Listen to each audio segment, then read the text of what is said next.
good evening or good afternoon, wherever you are joining us. My name is Hatun. I lead DCCI team, and as you can see on the screen, on one side we've got Tommy Robinson, and on the other side we've got David Wood. So David Wood is joining us from the state. Tommy Robinson is joining us from England. And as you can see the topic from the YouTube, our topic is, I am hearing echo from someone. Our topic is about freedom of speech and also grooming gangs. Can I just get first of all quick confirmation that sound is okay so far from my side? And also I'm gonna first pass on Tommy Robinson, and I'll give you a minute to you to introduce yourself to us, and also please give me permission to be recorded on this live stream, and then we pass to David Wood if that's okay. So my name's Tommy Robinson. If you go on Wikipedia, you will read that I'm a racist, thug, hooligan, bigot, Islamophobe, and that I should be silenced and disappeared. The reality is I'm an ordinary English man who's watched the decay of my town and country. I speak openly and honestly about Islam, which gets you all of the labels I've just spoke about. So yeah, many people know me. I'm on your live stream. I expect you may get a bad mark off of YouTube for having me on, because I'm not supposed to be seen. No one's supposed to see me anymore. So yeah, good luck with that. But I'm happy to be here. Oh, wow. As I said, David, I'm privileged to be on with you, mate, because I've watched, and after every terrorist attack and anything that happens, I've never seen anyone dissect and destroy in such a humorous and sarcastic way. So it's brilliant to be here, and I've watched your bravery at Speaker's Corner as well, Haytan. So thank you. I admire. Did you give me permission to be recorded in the live stream? No. I'll take that as a yes. I'm taking that as a yes. Of course. Okay. Yeah. And David Wood, can I get 1 minute introduction from you? David Wood became interested in Islam primarily because in college my best friend was a Muslim. He eventually left Islam, and I thought I was done talking about Islam after that, because that was the only reason I was studying Islam. But took him about a month before he got his first death threat. It was attached to his car, and somewhere along the way I realized, nope, I should probably keep dealing with this topic. And I've been watching Tommy for years in shock and horror at how someone can be attacked on all sides by the government, by the media, simply for stating what's obvious and what everyone else around him is seeing. And so I've just been massively shocked, especially as it escalated, as he was imprisoned for doing what anyone in the United States has a right to do every single day of their lives, namely talk about things that are going on in court cases and so on. And so, wow, terrible, terrible times. And that's why it's good that we're still able to have this discussion for now, assuming YouTube doesn't block this video later. Oh, well, did you give me permission to be recorded, David? No. I stole that one from Tommy, but yes, of course. Okay, so thank you for I'm taking permission from you. Tommy, you are my first atheist guest or non-Christian guest, and you are my first guest since I posted video which is gonna go live. I got approximately 100 emails where people were questioning, so which is fine. It's absolutely fine. I hope. I'm assuming this video probably won't stay too long. So if anyone can record and then put it up, that's absolutely fine. Please do so. But let me kind of start with a couple of basics. I come across with you, Tommy, a couple of years ago. You brought attention to the grooming gangs. And since then, I'm just kind of trying to figure out what's happening in the grooming gangs. But also, I come across video on internet.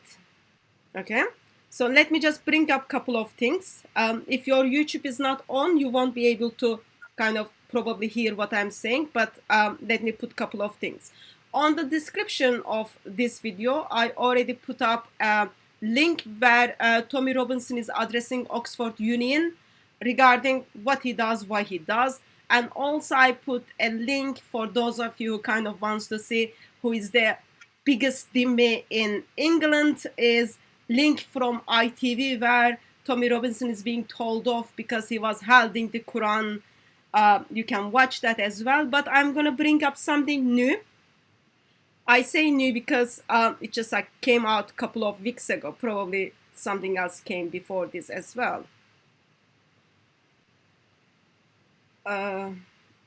Is it gonna show it?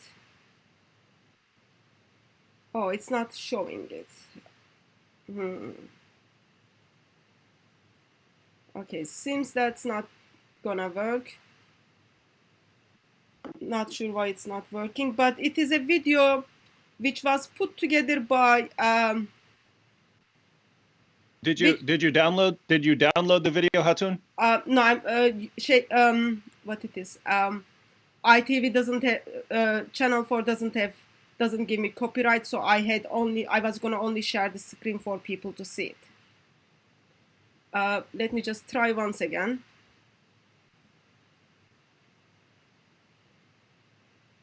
Oh, I'm sorry, but it's not gonna work. Right. So this is a video of titled by Channel 4, titled as The Truth About Amazon. If you kind of go to Channel 4 and try to watch the video, one of the things you're going to see is in the 40 minutes from 40, presenters are identifying. Okay, I can see the video. I can't see the video on the full screen. That's my problem. Sorry, that's my issue. On the approximate 40 minutes of the video where a person is identifying, talking about Amazon and the Prime, where people get to watch the video stuff. And then it talks about there is something dangerous that is happening in Amazon. And the reason for that is because in Amazon, we have a video where documentary, which is also Tommy Robinson speaking. I'm sorry, in somehow my technical side from is not working, but please do go and check that out. So before we start, Tommy Robinson, can you kind of just bring me up to date? What have you done? What have you done? Even though you express again and again that you've got problem with Islam, yet you don't have any problem with Muslims. You are identified as Islamophobia, extremist, someone who should be killed, and it goes on and on. So what have you done? I am categorized by Facebook as a dangerous person. Has anyone seen me? If you've seen the size of me, I'm a dangerous person. I'm categorized as a dangerous person. Amazon banned my book. Okay, Amazon banned my book. You can get Mein Kampf on Amazon. Okay, you can buy Hitler's book, but I'm categorized that dangerous or that bad that you shouldn't be able to listen to me, shouldn't be able to hear from me. The reality is that the real far right or the real Nazis, the real extremists, all have social media platforms.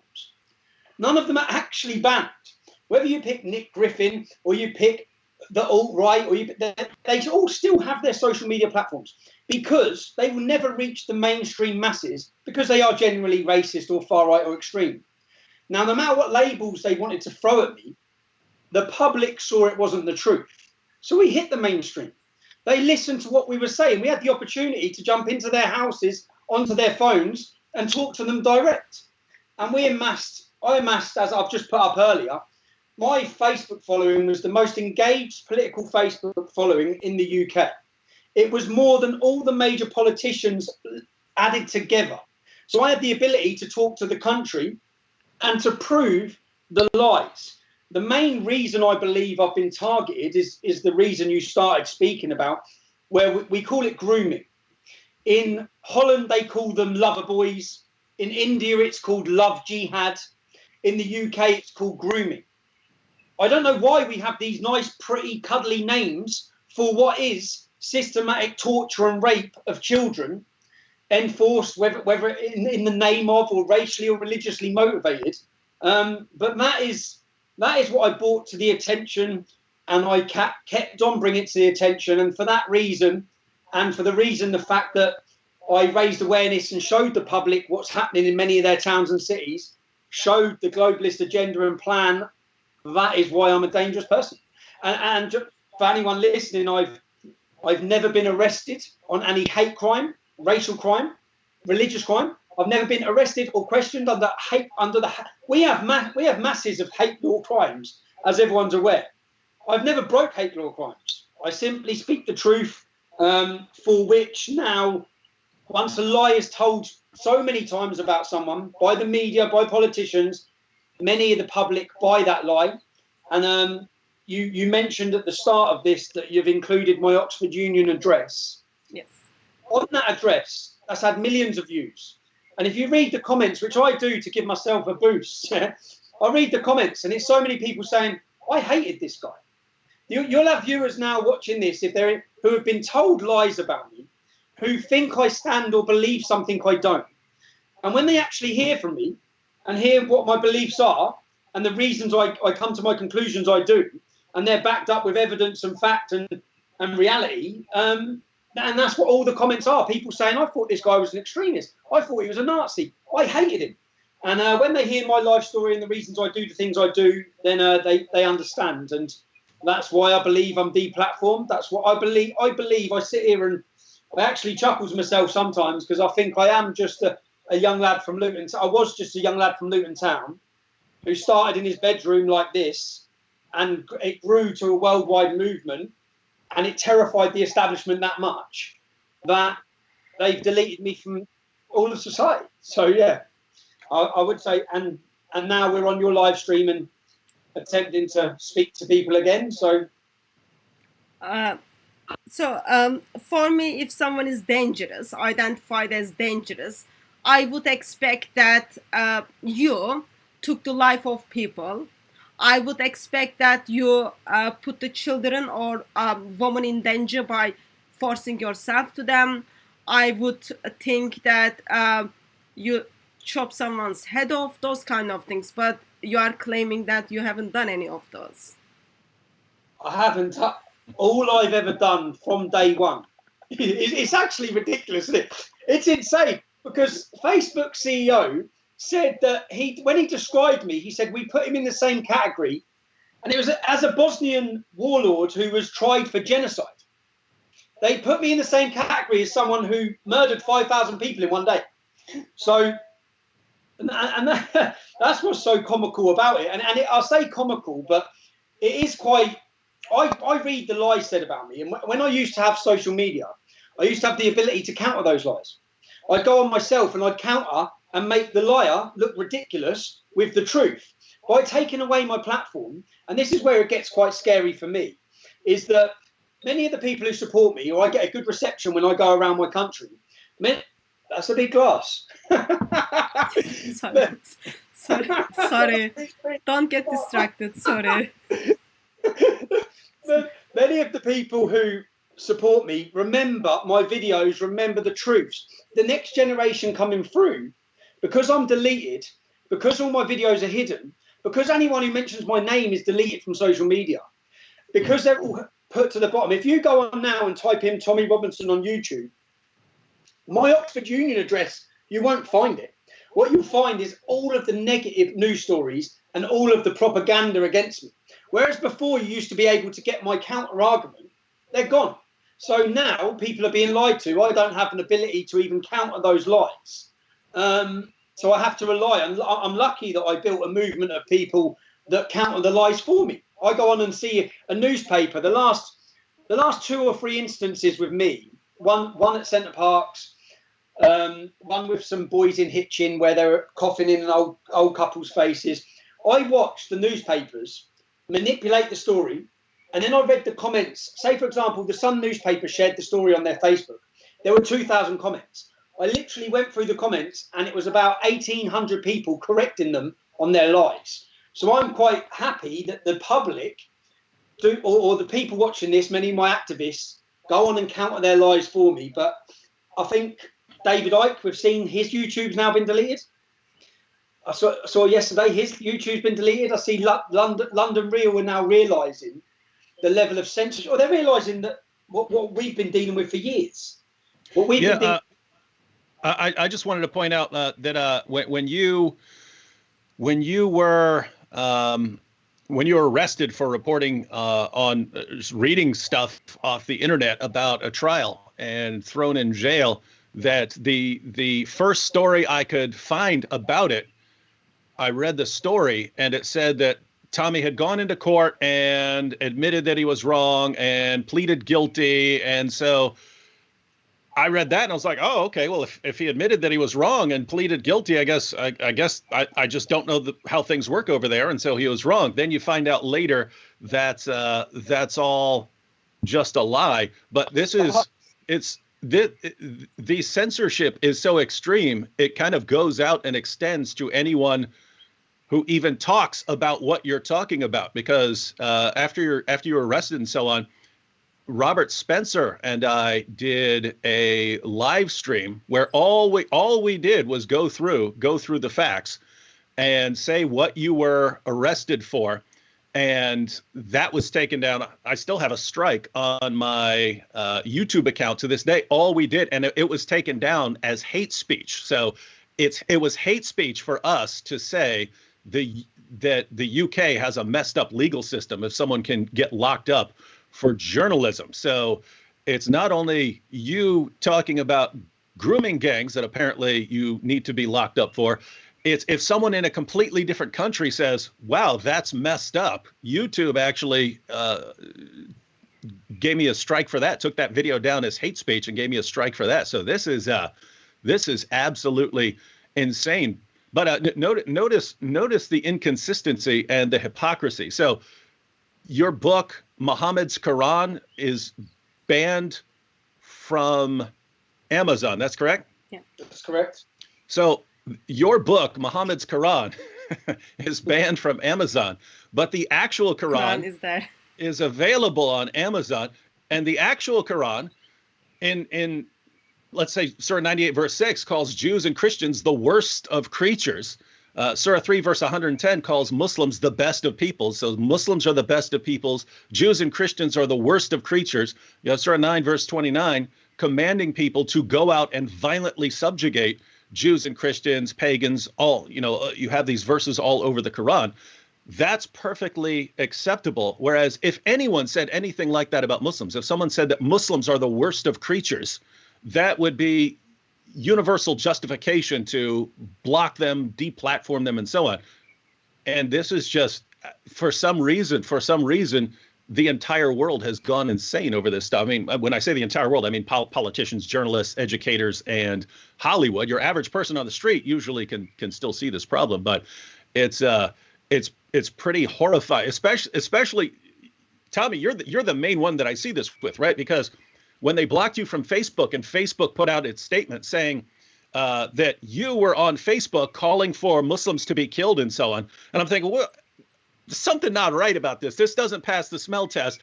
With everyone coming after Tommy, surely someone would take a screenshot of it, and then we would see it, and that would be the end of Tommy Robinson, because no one's gonna like Tommy Robinson anymore if he's going around saying that we need to round people up and start killing them.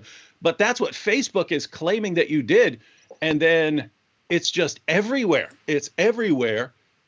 Everywhere we look. Like if you were even 1/10 as bad as what they're saying, I would think, no, that you're right. No one should be paying attention to this guy. But every time they say how extreme you are and they say what you've done, it turns out to be a lie. And so the question is, I mean, gosh, I mean, it's bad stuff, man. And the real reason it bothers me is if they can do it to you, they can do it to anyone, right? They could pick anyone. They could pick anyone who's saying anything, and say, you could pick some nice old lady down the street and say, that nice old lady down the street, she's calling for everyone to be killed, and so we need to block her and deplatform her and throw her in jail. And people would say, well, yeah, we do, if she's doing all that stuff. And if you've deplatformed her and she has no right to even speak out in her own defense anymore, you could destroy someone's life in a heartbeat with this system in place. And so everyone, even if people do not like you, even if people don't like Tommy Robinson, they should be horrified. They should be horrified that this system is now in place where you can just completely destroy someone and ruin his ability to speak out in his own defense. That's sick stuff. It's very sick. What I've quite enjoyed is when they do that, everyone knows it's not true. So they're digging their own hole. Mm-hmm. So in every story when they do that, they don't realise that, say, for example, that what I went to jail for, the video outside court, I think 7 million people watched that video. Now, when they got me back into jail the second time, the media told everyone that I had called for vigilante attacks against the Muslims, which I didn't do. Yeah. So 7 million people who have watched the video, that's 7 million people know I didn't do that. That's 7 million people who are then awakened to the lies of the media. It's like, for example, like what you just said, that YouTube, and this is where it gets dirty, because YouTube come out twice publicly, and they said none of Tommy Robinson's videos breach any of our hate policies, none of them. There's not one video on my account that breaches their policy, because they were coming under immense pressure. And then Tom Watson from the Labour Party and the Conservative government, they both then used a terrorist attack against Muslims to run off the back of that, to then pressurise a private company, and YouTube were the last one to fall. They then, even though they've come out publicly and said nothing I've done breaches their policies, they then made me invisible. But the lies, I get a bit of satisfaction, because when they tell these lies, because of how big my social media went, because of how viral the videos went, even recently, the video with my daughter in Centre Parks. I don't know if you're aware of what happened in Centre Parks, but my daughter was groped by a male. Yeah, mm-hmm. That all of the media run the story, not realising my videos had 4 million views. Yeah, they run the story and they say Tommy Robinson assaulted a holidaymaker, and 4 million people have now think, no, hold on a minute, his daughter was groped by the man. Why have you not mentioned that? So then that's 4 million more people who are awake to the lies and the deceit and the level of omission or deception by the media. So I've watched time and time again where I sort of sit there and then I'll go on the media's news stories or their Facebooks or their YouTube or all of their comments. And every comment is like telling them the reality. So I sort of, I think they must be sitting there thinking, we deleted this guy a year ago, yeah, and his name still keeps flying up. And they must be frustrated in that sense. But I personally think with Facebook, now, when I went to jail, they threw me in jail, and every video that went up went viral. Yeah, I had nearly 1.2 million people on Facebook, 30 to 40,000 people marched on Parliament, worldwide organised protests, and that's what they wanted to stop. So the next time I went to jail, people weren't even allowed to mention my name. The new Facebook rules are, if you say Tommy Robinson, you get deleted. So they were taking the ability away of us organising a movement to coordinate. But yeah, I don't know. I said we keep getting knocked down, but we keep getting back up. I just wanted to add one quick comment for people to understand the real significance of what's going on. So, for years you've had the media, and they've been able to sort of control the flow of information. But with the rise of the internet and social media and platforms like YouTube and so on, you have the alternative media, where now you can anyone can just start talking about things that are going on. And what's happened over the years is as people have recognized, as Tommy was pointing out, wait a minute, the media is saying this, journalists are saying this, but I know that's not true.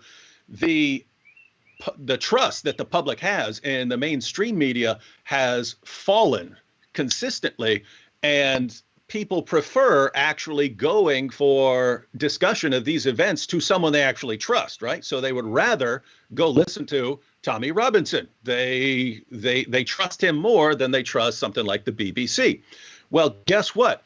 If you're part of that media machine and you see that people are losing trust and confidence in you, and they're actually turning to people they trust on websites and on YouTube and so on, that's your entire, you have to be terrified at that, because that's your entire livelihood is about to crumble. You've had your media network for decades and decades and decades, and now it's at risk of all crumbling to the ground. Well, what do you have to do? You have to destroy the people, right? You have to destroy the alternative media. And so sort of behind the scenes at all times, what's going on is the journalists always have to go after people like Tommy. They have to go after them, because if they don't, it's the end of their careers.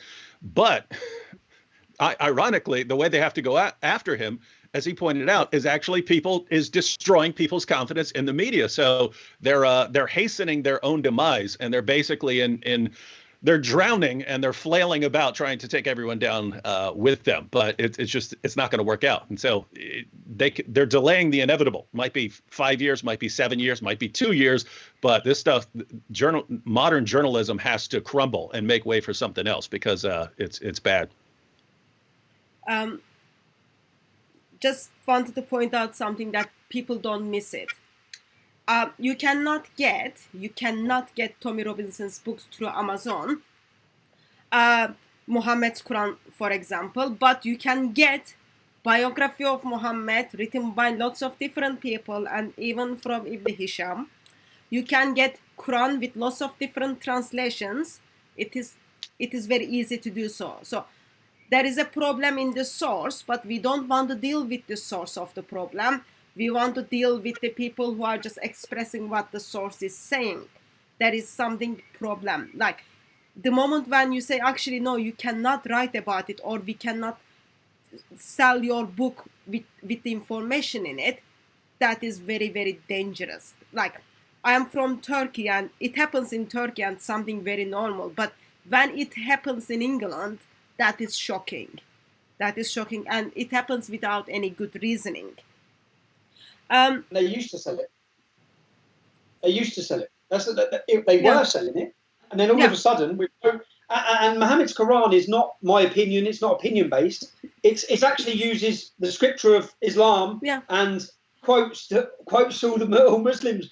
So it's not. Yeah, there's none of my opinion in that book. It's all factual, put together in it. It's evidence based. Yeah. From their scripture. It's just putting their scripture together in the right sequence of events.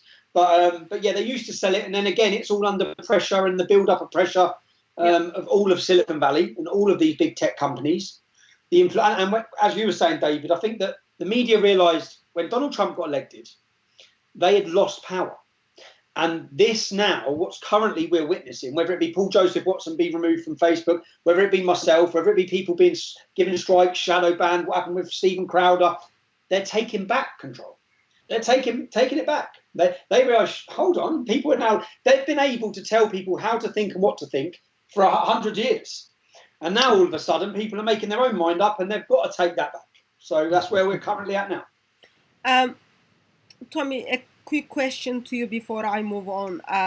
Grooming gangs. Like in a sense, I can understand why David Wood is doing what he's doing.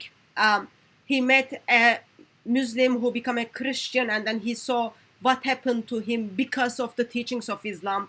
Therefore, he's actively critiquing Islam. And he's like fearless. He doesn't kind of that much bother what people say. But on the other hand, like you've got a family. If you choose to not talk about grooming gangs or anything linked with Islam, I am sure your life would be pretty happy and very peaceful. Why didn't you do so? What is it with you that you choose to talk about grooming gangs and Islam? You sound like my wife. If you just did do it is the question I get. Like, I've been hospitalized couple of times. I got beaten. I get death threats. But in my mind, I do that because I am Christian. I don't see any other options for Muslims, and they've got to repent. There is no any other option. And I think David Wood shares the similar view, but he also got the like personal experiences of his friend. But like, why didn't you want to choose easy life? You could be in Hawaii having sambat or something. Because I think deeply about everything. Yeah? I think deeply. I grew up in Luton Town. I'd seen my own relative but was a victim of these gangs. Okay, and when my wife says to me, or when she said to me, "What about the children?" I generally do think deeply. I think it's not about my children, and it's not. And when I think about what previous generations, we're 1,000 years into English history, and I look at our country, and I look at what it's become, and I look at the cowards leading it, and I look at the weakness, because that's all we see now is weakness, weakness, weakness. Up until Donald Trump took over America, America was looking so weak as well. But I see this weakness, and I look at what previous men done and what they sacrificed. You had 14-year-olds lying about their age so they could run off and fight. And they were fighting to hand down a safe and prosperous Britain to the next generation. And then I look around, and I look even at my friends, and I think, you're even scared to talk. People would, when they come to talk about Islam, they'll say, Islam. I said, Muslims, did you just whisper? Did you just whisper what we're talking about?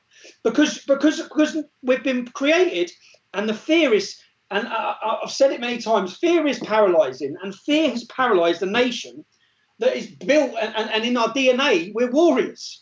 We're fighters. That's what we do. That's what our history shows we do. We fight, we protect, we defend, and right now and I look around, and that's why I look around and searching growing up.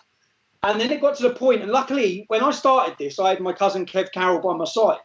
So I had someone by my side, and we shook hands and said, because you can't go 1 foot into this. You have to just go all in. And if you really want to bring about change, I said, when the most recent court case I had, the judge had offered a deal. If I plead guilty and apologise, I go home. Yeah. Now, and I had this discussion with my son because he was telling me to apologise. He was saying, just say sorry, Dad, and then come home. If I didn't, and when that weekend when I went to jail outside Leeds Crown Court, 7 million people watched that video. Now, if the people who watch that video get educated on the tactics of these gangs, and it saves one girl, I've got 2 daughters, and I look and think, okay, I could have moved, I could have left Luton, I could have moved to a nice area, but where do I move to after that? At what point do you stop running from this problem? At what point do you, because every British citizen you speak to will look around, and no one can say the country's going in the right path. No one can say we have more freedom now than we had 10 years ago. No one can say we're safer now than we were 10 years ago. No one can say our culture is prominent anymore. No one can say any positive things about the direction of this country. So if we're all just going to sit by and watch as 1,000 years of history is put down the pan to a caveman-like ideology that's come into our country because we're all too scared to even talk about it, then and when I say I do think deeply, I think that what people have sacrificed before and what we're fighting for, and unfortunately I think, and I thought about this in the early years, and I used to even say to my family, if I was attacked or if I was killed, defining moments change the direction of a country. Something is going to happen in this country. Something big is going to happen where the British people stand up and say enough is enough. Because we've watched for too long as literally our country is raped. And people may be silenced and people may be scared because they are scared.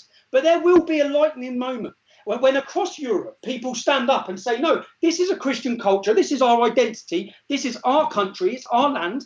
And we've had enough of it. We've had enough of witnessing what's happening.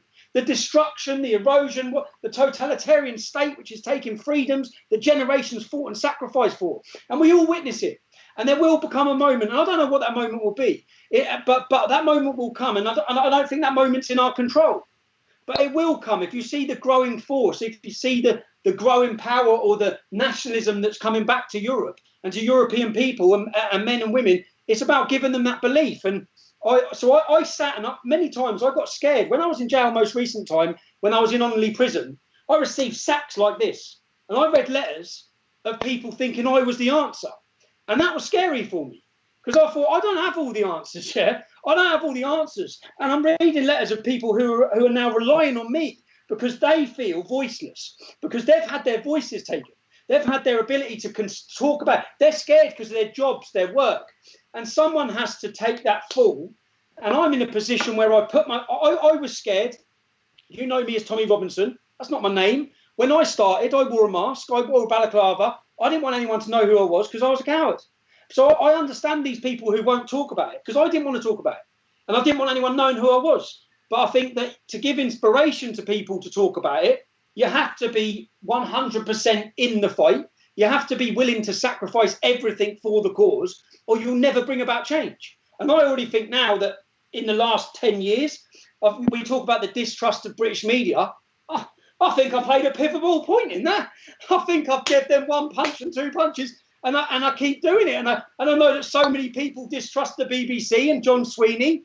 If you're watching, John, how you doing? But I think that I think there would be. I just think that when we look at our country, we look at what's gone through. I believe that this generation we're in will be viewed upon in history as a counter-jihad movement, a counter-jihad era, the destruction of the West, which we're witnessing. When will people stand up? When will the time become enough is enough? You've had daughters raped in every town and city. We've seen terrorist atrocity after terrorist atrocity. We've got 22,000 would-be jihadis on a watch list. And the problem and the reality, which is why I get so fired into it, is where if you sit and just do the simple mathematics of demographics and you look at the radicalizing factors and the way the Islamic community has gone, yeah, it's terrifying. If I look at my 3 kids, where are we in 20 years? I used to say 20, 30 years. Now look, I think 5, 10 years. But where are we? Where is the beautiful nation, the beautiful country and culture? Where's it gone? Where's freedom of speech? Where's it all?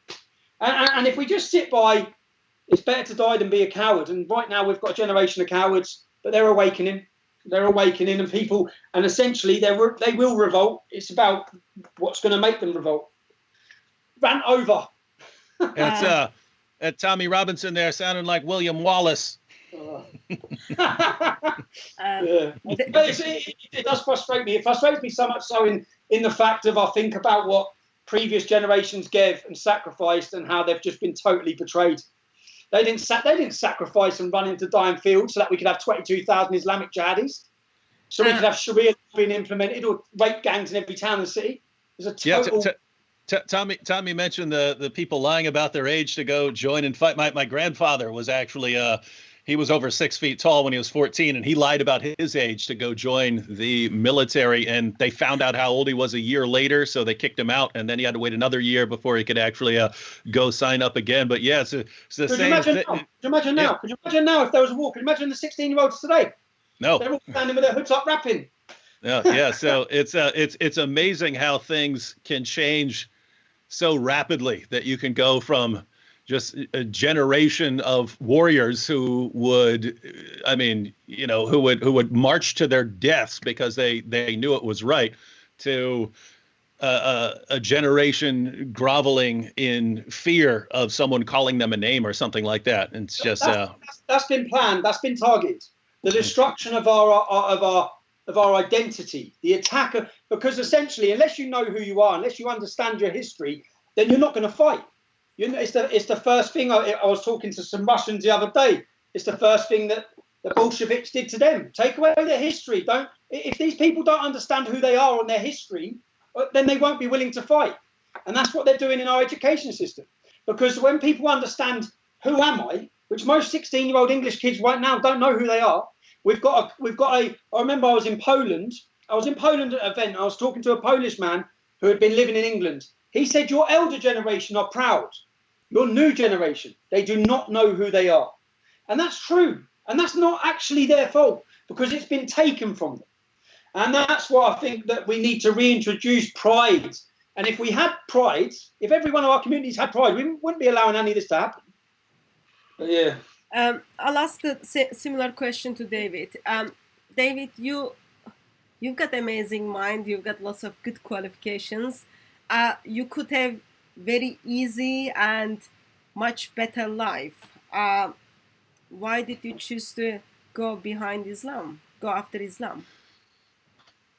Yeah, no, I mean, I had to make that choice once I graduated. I had a PhD in philosophy, and so it was very natural to just say, all right, I'll just go be a professor somewhere, and I'll teach philosophy and grade papers and so on. And I thought about it, and I would never be satisfied or happy doing that if I'm sitting back watching an ideology that calls for the violent subjugation of the entire world expand until it's too late, right? Yeah. So couldn't do it. I could not go and teach classes on a daily basis and basically pass that problem off to the next generation and say, you deal with it. I'm going to live a comfortable life.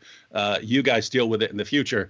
Can't do it. So well, in a sense, this is where taking my stand here. Mm-hmm. In a sense, it is good for us that you are actively out there to discredit Islam or critique Islam, and same for you as well, Tommy. Thank you for standing up against Islam. Just a quick question from Atheist Steve. He's from Speaker's Corner. Yes, he does ask, a couple of years ago you visited Speaker's Corner. It was very kind of interesting day in a sense, where it's supposed to be the freedom of speech, but it kind of didn't work as it was planned. So question is, will you be returning to Speaker's Corner? Do you know what issue I'd like to return to Speaker's Corner on? I watched one of your videos recently. I don't know when you do it. 26 Qurans. Yeah? 37 now. 27. So we're told continually that it's the word of God, and the Quran has never changed. Yeah, it's never changed, and that's what we're continually told. And many Muslims believe this. Okay, now Uthman, when there were 7 Qurans, when he burned them. Why would you burn different Qurans if they were different? Yeah? If they weren't different. But when I looked and saw your presentation, or you provided, here's 26 different translations, different Qurans. And even when I looked and saw, this is where it gets so complicated. The Quran found in 1972 in Yemen, where it proved it was from 50 years after Muhammad's death. And when I saw one verse, I saw it being dissected. In this one verse, if you put dots above the verse, yeah, in the Arabic writing, then the verse that says you get 72 virgins, the verse that says you get virgins, houris, the verse that says you get virgins, then changes to getting grapes. Yeah. So, and that's the mad thing. Just by putting these dots here. So, and the original Quran, which is later than any other Quran, it's complete contradiction to the modern ones. But your presentation of 26 different ones, because I always hear the argument saying the Quran's never changed, it's always been the same. Then, and I looked at that video and thought it's had 3,000 views on the one I looked at, and I'd love to come to Speaker's Corner myself to present 27 Qurans, yeah. And I think that on that issue, it would shine a torch on the argument. If you'd love to come with me, David, come on over, and we'll set a date when we're out of COVID-19 lockdown. I agree. We can't protect David. We need David alive. I'll do it. Let's do it, because what it will do, it will be a massive event at Speaker's Corner. But if we're talking about the issue of the fact that, no, it's not the same Quran. There's so many different Qurans. There's always been so many different Qurans. It will shine a torch on it. But I thought it was brilliant when I watched the video. And I know you see how aggressive the young Muslims got, trying to rob the Qurans off of you and off the gentleman. I watched all. But I think that Speaker's Corner, which used to be somewhere people would talk about religions, homosexuality, all these different things, has pretty much just become an Islamic preaching somewhere for Islam to preach through fear and intimidation as well, because I see them getting progressively violent. In fact, I would have predicted when I was really looking in Speaker's Corner that soon someone will be killed there. And soon someone will be killed there. Whether it be an apostate, whether it be a Christian, someone will end up getting killed by a jihadi in Speaker's Corner. I think that the work there, I know, say, Steve, I love seeing you in the back of the video, shouting your mouth off. I think it's brilliant. I think everyone who goes there shows amazing courage in the face of pure intimidation. So brilliant work to everyone. But I would love to come to Speaker's Corner. I can't wait, if I'm honest, to get out of COVID-19. I come out of jail. I don't even know how long ago I come out of jail, but I did need a break. Yeah, I felt so tired, worn. I didn't feel right. I've done solitary confinement, come out, solitary confinement, had issues at home, had family issues, and I feel fully recharged now and itching to go. So get this COVID-19 lockdown over. David, get yourself over. Let's visit Speaker's Corner. I'll get you banned from the UK, yeah? That'd be awesome. Something. Tune, I just wanted to add something there to what Tommy just said, because all these issues are actually related. So he's pointing out that that your average Muslims believe that the Quran's been perfectly preserved, whereas we just did a live stream on this recently where you read the Muslim sources, talks about entire chapters of the Quran being lost, large passages being lost, verses eaten by a sheep. Muhammad's own companions, even the ones he said were the best reciters of the Quran, couldn't even agree on which chapters are supposed to be in the Quran. They had different editions, 111 chapters, 114, 116. And then, of course, you have the manuscript tradition, and yet Muslim leaders tell Muslims perfect preservation right down to the letter, not a single change anywhere. And so what you have is actually sort of parallel to the situation with the media and the alternative media, that in Islam, it's been the Muslim leaders and Muslim scholars and the imams who for 14 centuries have controlled the flow of information, only allowing Muslims to hear what they want them to hear, only allowing Muslims to believe what they're told to believe, and not wanting anyone to break through that authority that they have. So what you have now is the situation is parallel with the media, that now all of a sudden Muslims can hear the facts about the Quran, about Muhammad, things they would have never heard before from their leaders. And they hear that from people on YouTube, from people on social media. And so this is how you end up with this strange alliance between like the media and Islam. They both have the same problem, right? With the media, they want to be controlling what people hear, but now you have alternative media where people can report what they're seeing and not have that information filtered from them. But on the other hand, you've got the same situation with Islam, that whereas before Muslims would only hear what their leaders wanted them to hear and be able to filter their information for them, now they can go and get this information on YouTube and on social media. And so you've got journalists viewing Tommy Robinson as a problem, and you've got Muslims viewing Tommy Robinson as a problem. And so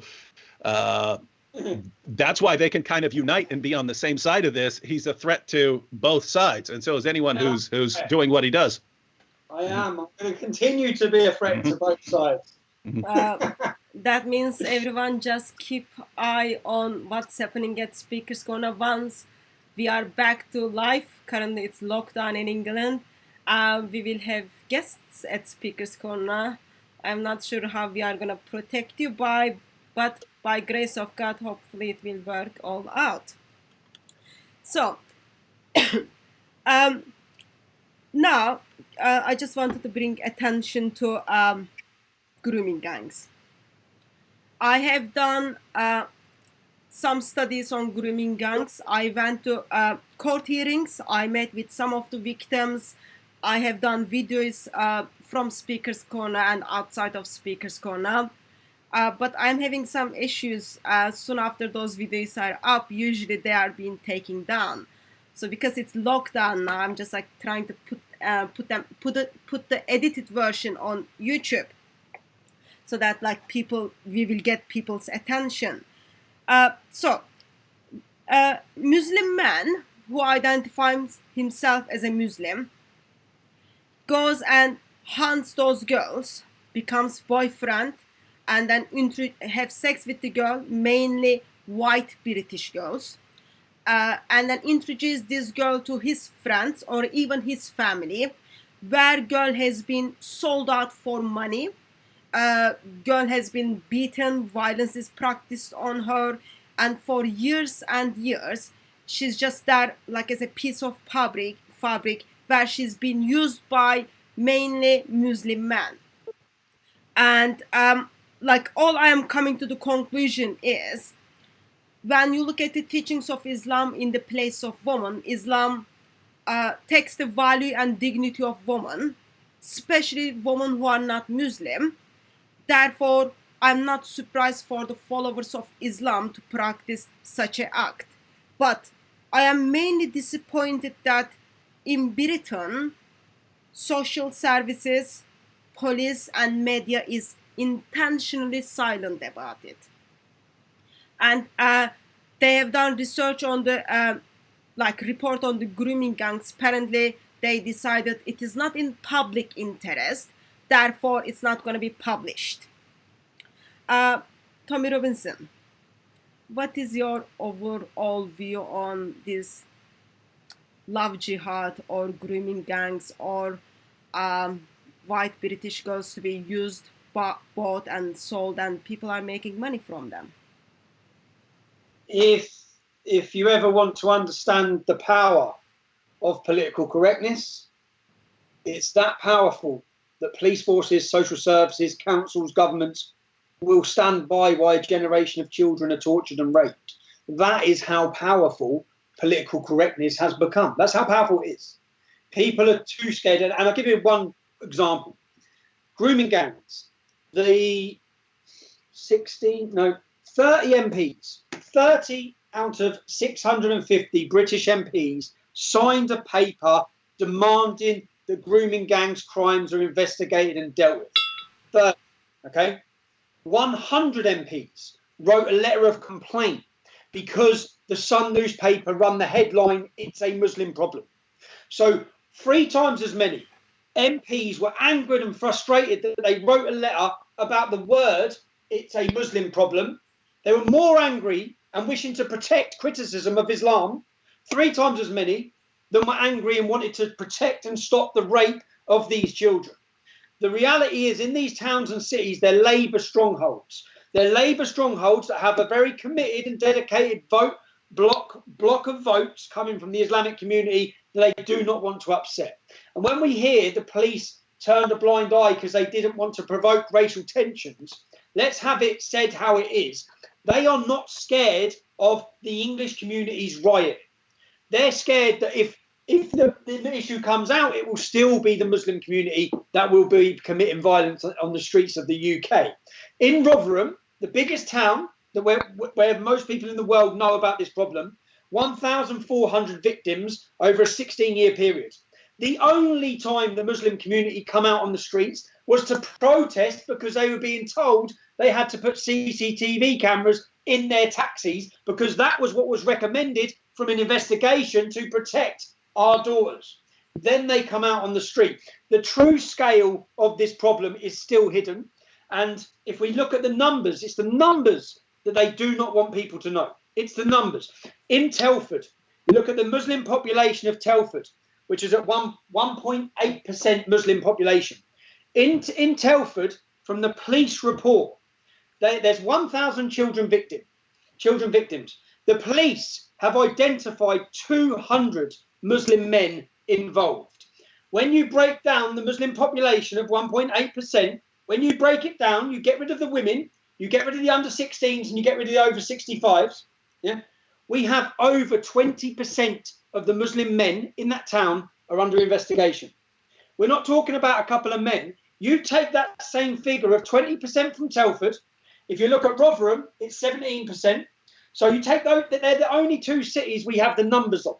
That's how many men are under investigation in those 2 cities of the Muslim men. Yeah, 20%, 17%. So if we average it, you've got 20% of the Muslim men. You take that figure, and we haven't had any of the figures for any of the towns and cities. Rotherham has a 3% Muslim population. Telford 1.8, 1,400 victims, 1,000 victims. What do you think it's like in Luton when we've got 35% Muslim? What do we think it's like in Birmingham, Bradford, the cities that have massive Muslim populations. That is what is being hidden. I believe Telford and Rotherham have been used as scapegoat cities because they've had to deal with this.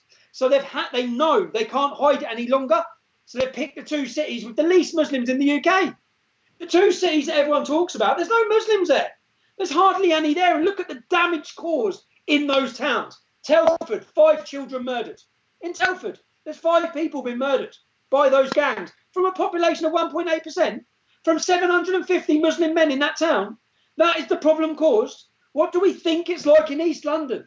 What do you think? And in these other cities where parents have demanded investigations, the report that's been hidden now by the government, this report that's been hidden, families have demanded reports similar in Bradford, Keighley, areas that have 30 and 40% Muslim populations.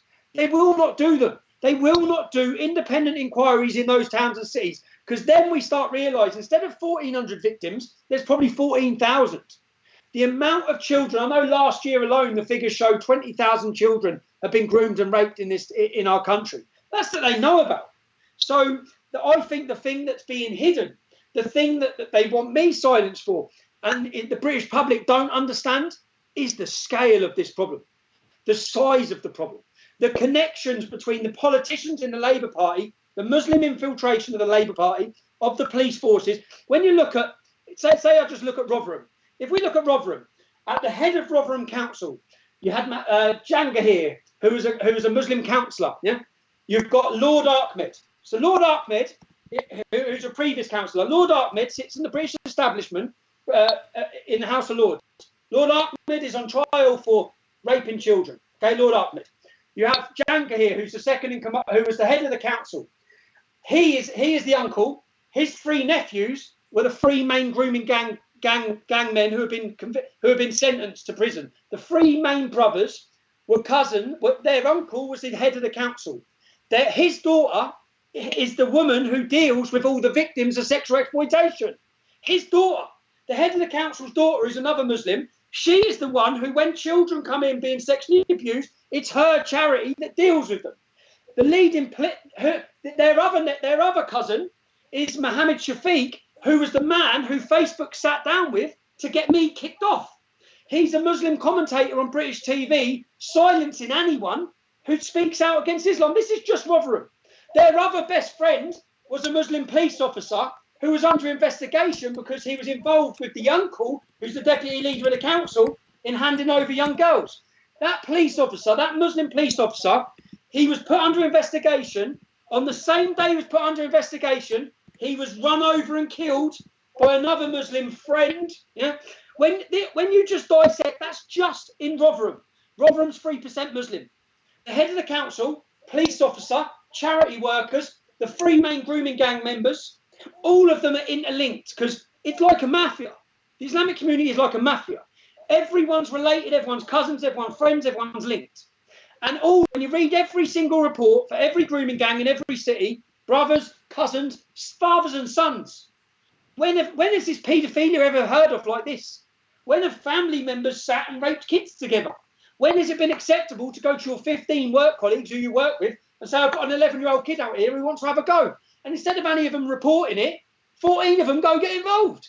That's the reality of what's happening. And the true scale of the corruption and the links to the Labour Party and the way it's all interlinked. And even now, the police force, there's another Muslim police officer on trial for the Halifax gang. He's on trial as part of a gang of 15. It's just the corruption, the level of corruption.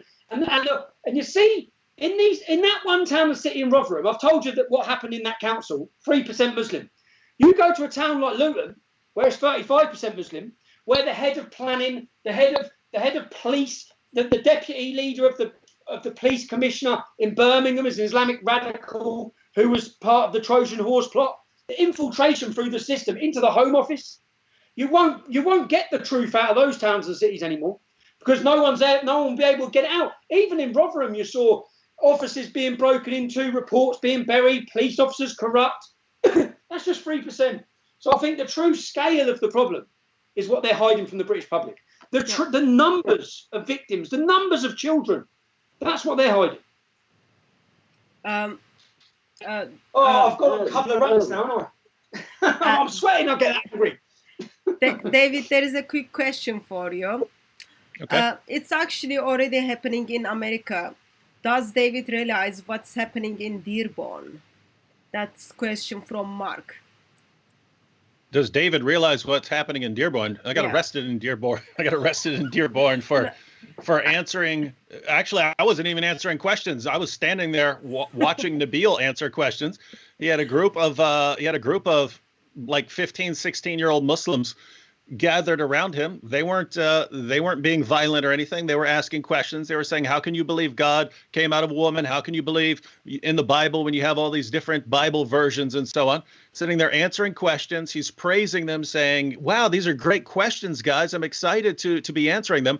So we had a Muslim crowd there, but everything was friendly. We were about to invite the entire crowd to IHOP, our treat, so we could go over there and continue the discussion.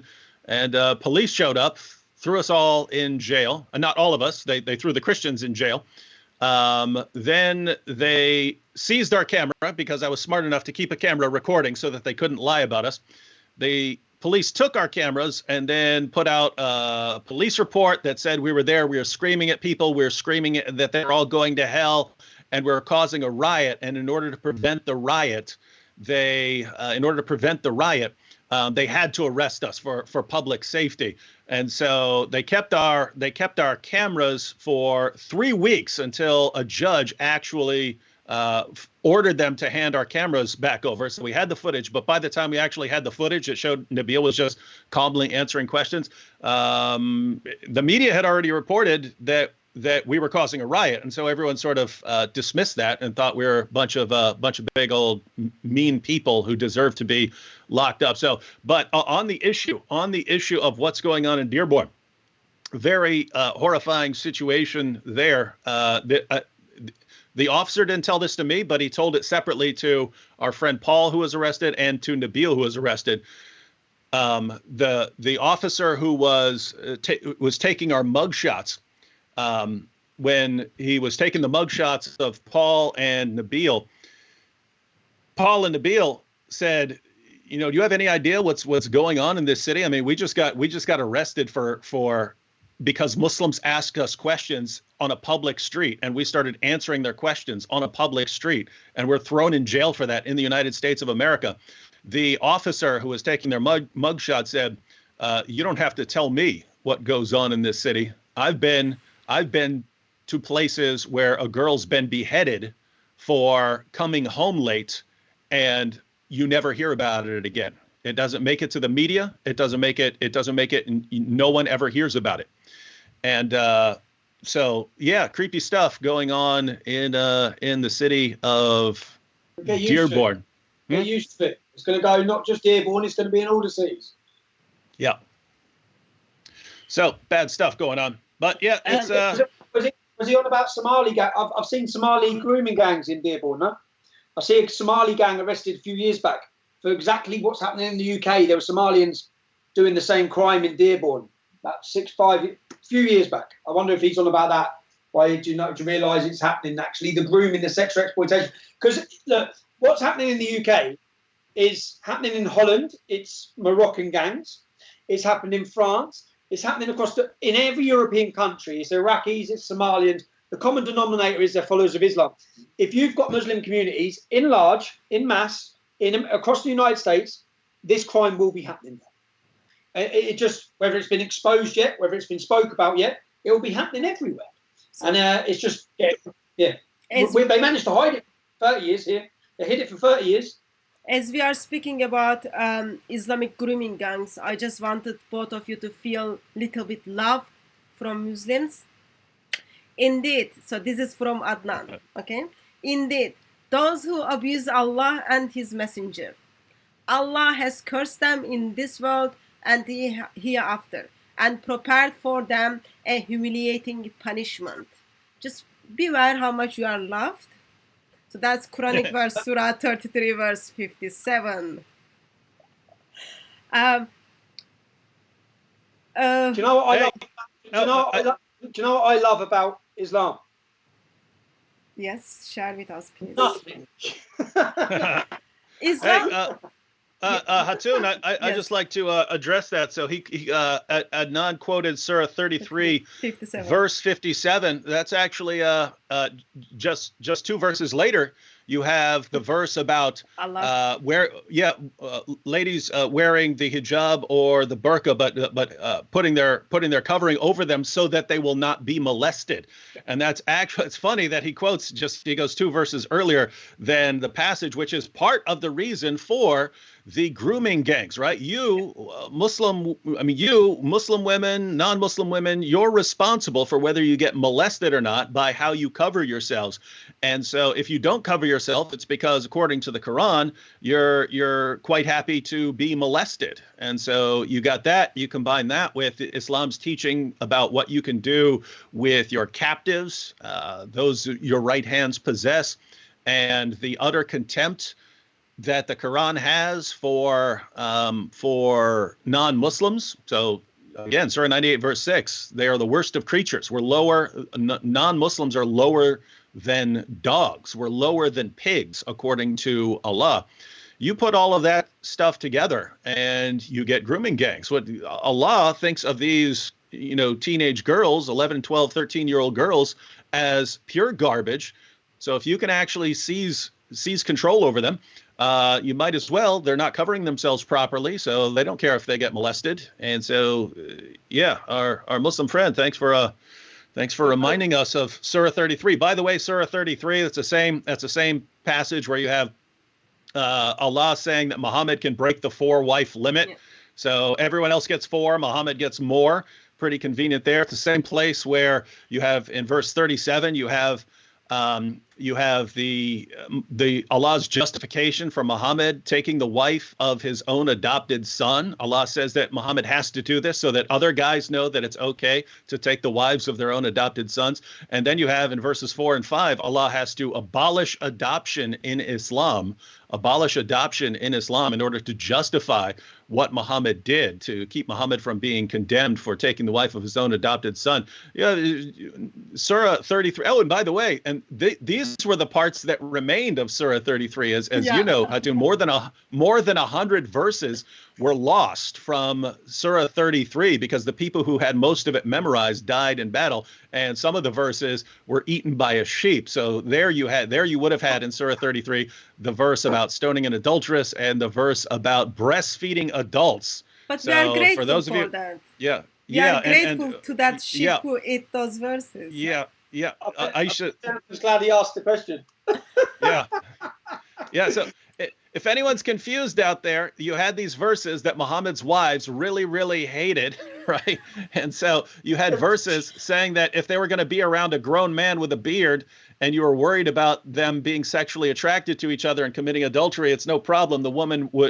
Your wife should just breastfeed the man 10 times, and that way he'll be like her son, and they won't be sexually attracted to each other. Well, Muhammad's wives didn't like this. Muhammad's wives had the only copy of these verses. And surprise, surprise, as soon as Muhammad died, you can look this up, it's in Sunan Ibn Majah, 1944. As soon as Muhammad died, oopsie, we had the only copy and left it out on a pillow where a sheep came and ate it. And so what's amazing is all this horrible stuff that you have in Surah 33, which our Muslim friend just quoted to us. It was much worse before Muhammad's wives conspired to actually get parts of it out of the Quran. So, wow. So I think as a woman and as a Christian woman, I am very much grateful to that sheep who came and then eat the Quranic verses to save that sheep is a saint. That sheep is a saint, I'm telling you. I'm going to get a T-shirt with that sheep on it. That sheep should get a place on the throne of Allah. And it's not only sheep needs to get a place on the throne of Allah, and even all Muslim women should be grateful to that sheep. So you've got Surah 33, verse 59 is talking about giving kind of permission. If you do not cover, then you can be abused. Mm-hmm. You've got Surah 4 talking about sex slaves are allowed, where Muslims actually think they are in war with us. And then you've got Surah 24, which gives permission to the prostitution. Therefore, it is not surprising for me as a Christian to see followers of Islam taking those verses seriously or taking the Islamic teaching seriously. regarding how Islam takes the value and dignity of women and then puts especially the non-believer woman in that place. But I am just disappointed with Adnan that he's thinking we are cursing Allah and Muhammad. I just thought I'm just giving compliments to Muhammad by bringing up his actions and what his actions are causing to humanity today. It was Allah and Muhammad who was the behind of those verses. So I'm sorry that you didn't get our compliment, but it's supposed to be compliment to Allah and Muhammad.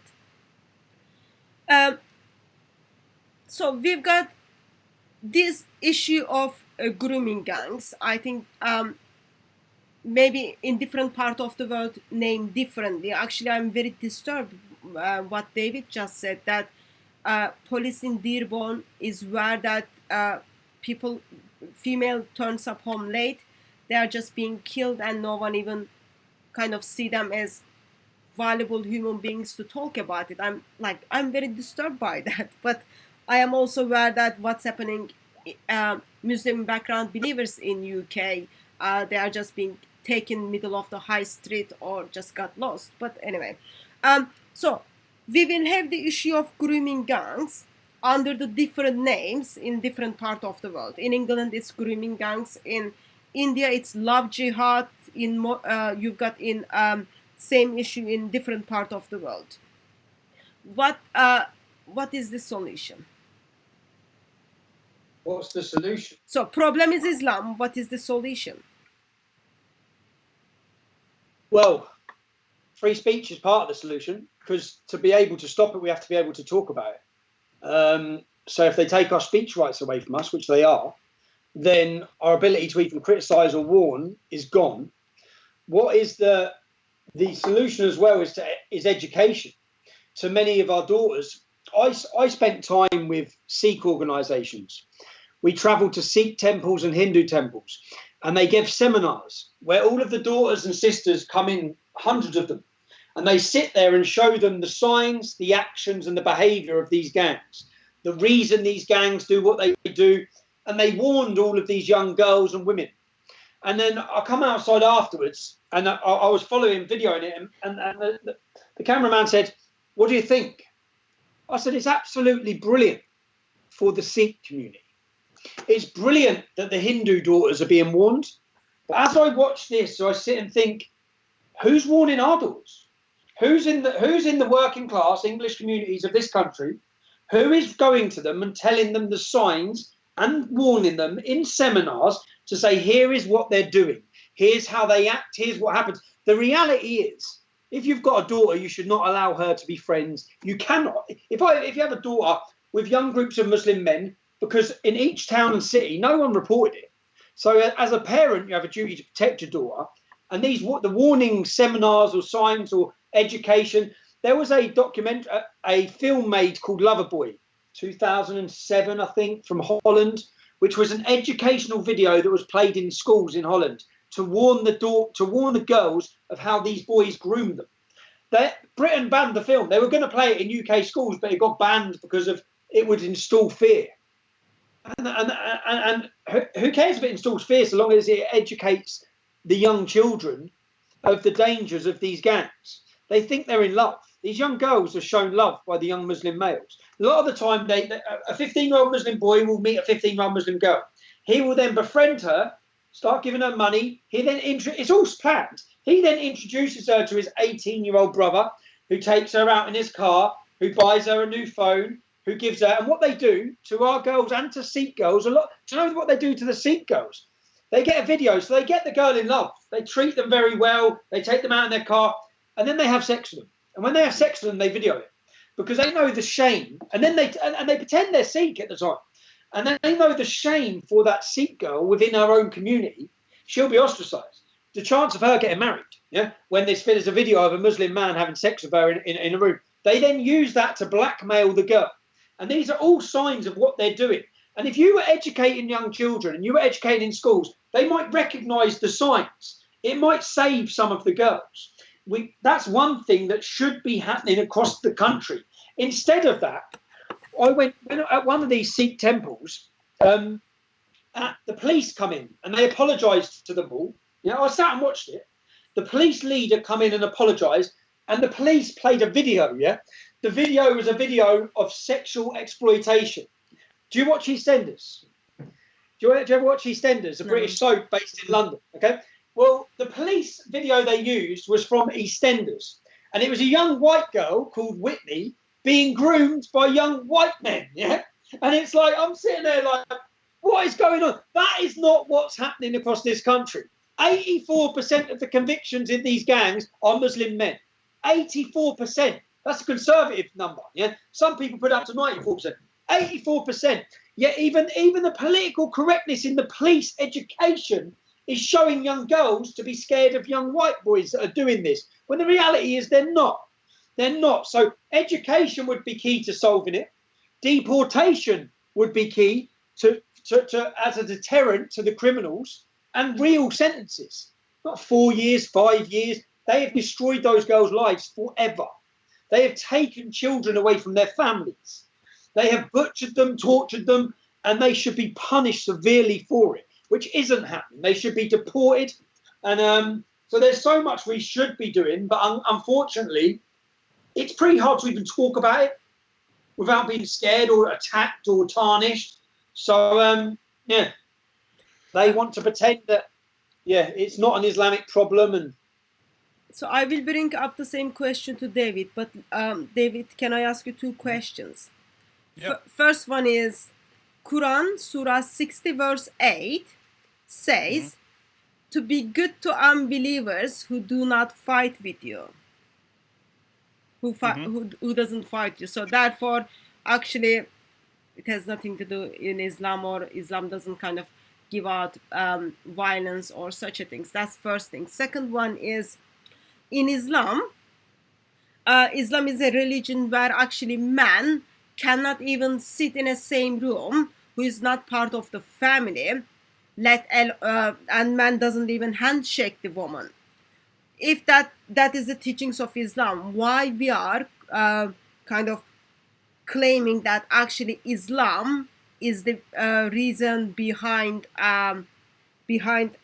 grooming gangs? Well, so two issues there. As for Surah 60 verse 8, that's not quite what it says. It says there's nothing forbidding you. Allah doesn't forbid you to show kindness to someone who isn't causing problems for you. And this is supposedly, dealing with a family member who had come to visit. But if you look just a few verses earlier, same chapter, just a few verses before that, you have Abraham set up as a pattern for Muslims. And it says specifically that Abraham said to the unbelievers, there is endless hostility between us and you because you refuse to believe in Islam. So here you have Abraham being set up as a pattern, saying, nope, there can be nothing but hostility between us because you're an unbeliever. And then the question arises, well, what if a family member comes to visit you or something like that? And then so the response is, well, yeah, you can actually be okay with a family member coming to visit. You could say, if you wanted, that this is peaceful. But if you look at the commentaries, you look at Tafsir Jalalain on Surah 60, verse 8, even he says this has been abrogated by commands to fight them. Yeah. So this was abrogated. Now you're commanded to fight them. You can't be nice to an unbelieving family member. So that's one. As far as other things with Muslim men and women and so on, you can't interpret something in Islam without understanding without understanding the other things that Islam teaches. Muhammad himself would have sex with his slave girls. Muhammad himself had sex slaves, right? So if the greatest man, the pattern of conduct for all Muslims, had sex slaves, would have sex captives, and if the God who inspired your book says that you can take women, the women whom your right hands possess, and have sex with them. And if the God who's laying down the rules of conduct for people says that if a girl doesn't cover herself up, she's inviting you to molest her, and you put all this together, you're gonna get grooming gangs. Is it all Muslims? No, of course not. But what you have is that most Muslims that I know live far better lives than what they're commanded to live. But you do have Muslims who take these teachings very seriously, and these things do work their way into the culture, so that they're just far more acceptable. So you keep in mind, you can have perverts everywhere. You can have someone who's raised in a church and can be a total sicko pervert. You can have someone who grows up as an atheist and is a total sicko pervert. You can have someone who's a Muslim who's like that. But when your religion teaches that the people who don't follow your ideology are lower than dogs, lower than pigs, and teaches that it's okay to take women and girls as sex slaves and captives and so on, and that if they don't cover themselves in a certain way, they're basically inviting it, you're going to end up with this stuff. And so as far as you asking what's the solution, think about this. Tommy earlier was pointing out how many people are catching on, to the lies that are being told. Imagine this: people are catching on in spite of the entire media machine telling them that there's no problem here. Politicians almost across the board telling them there's no problem here. All of Hollywood telling them there's no problem here. The entire education system telling them there's no problem here. You've got almost every source of information and authority telling them there's no problem here, and people are still catching on. Imagine what would happen if you didn't have the media, educators, Hollywood, and politicians in this state of deception and denial. Imagine if you didn't have that. And here's the point. As far as the solution goes, I think all you need is an informed population of free people. So basically what we're doing, making sure one at a time, 10 at a time, 50 at a time, 100 at a time, getting the facts across to people. I think you eventually reach a tipping point where if you have enough people who know the truth, guess what? Most media companies are businesses, right? They are there to make money. And if people stop watching them because so many people realize you guys are liars and we have nothing but contempt for you, we are never going to listen to you, guess what? Then they can't sell ads anymore because people aren't watching and no one buys ads on their channel. So the education system, Hollywood, politicians, guess what? Politicians can be voted out, right? You can not vote for them in the next election if you realize this person is lying to you. What I mean is, in Western countries, we have power over all these people, and we do not realize that we have this power, right? They are not the authorities; we're the authorities. We have the authority in Western nations. So if enough people wake up and realize what's going on, all of that stuff changes, right? The media either has to start telling the truth, or people don't watch them anymore and they go out of business. And so all of this can change. If you get enough free people, guess what? The media is going to have to start telling the truth. Politicians are going to have to start telling the truth, because people are only going to elect politicians who are telling the truth. And so anyway, the point was, if people are catching on to the problem right now where everything is stacked against us, imagine if politicians could actually be honest, and reporters could do in-depth investigations of these grooming gangs. And those reporters could say, you know what, let's actually look into the teachings of Islam and try to understand why this is happening in this particular community, wherever this community goes. Let's look into that. And they start actually going through the Quran and the Hadith and actually sharing that with the population. The media is so far gone, it seems impossible to think of, but guess what? All you need are enough free people who know what's going on, and that could happen. And as soon as that happens, it's ball game. It's ball game for the grooming gangs, and little girls can be safe again. Yeah. Also, let me kind of point out something. Even though maybe people on the chat who you are Muslim and you are ashamed of it, and you don't want to associate with this, but just beware. I have been to the court hearings, some of the court hearings, and I know Tommy has been as well. And even if you get to hear the testimony of the girls, those people are identifying themselves as Muslim. They are coming from the mosque. They are fasting during the Ramadan. They are calling, I am called kafir. They are telling us, because her dress code was a reason that she's been raped, or even the way you talk to the man, that's the impression you are giving. So people who does the grooming, they identify themselves as a Muslim. And if you as a Muslim today have no problem, have a problem with it, basic thing can be is just get rid of Muhammad, get rid of the teachings of the Quran, and stand up against grooming gangs, because that is the issue, and we need to get rid of it. But there is a comment.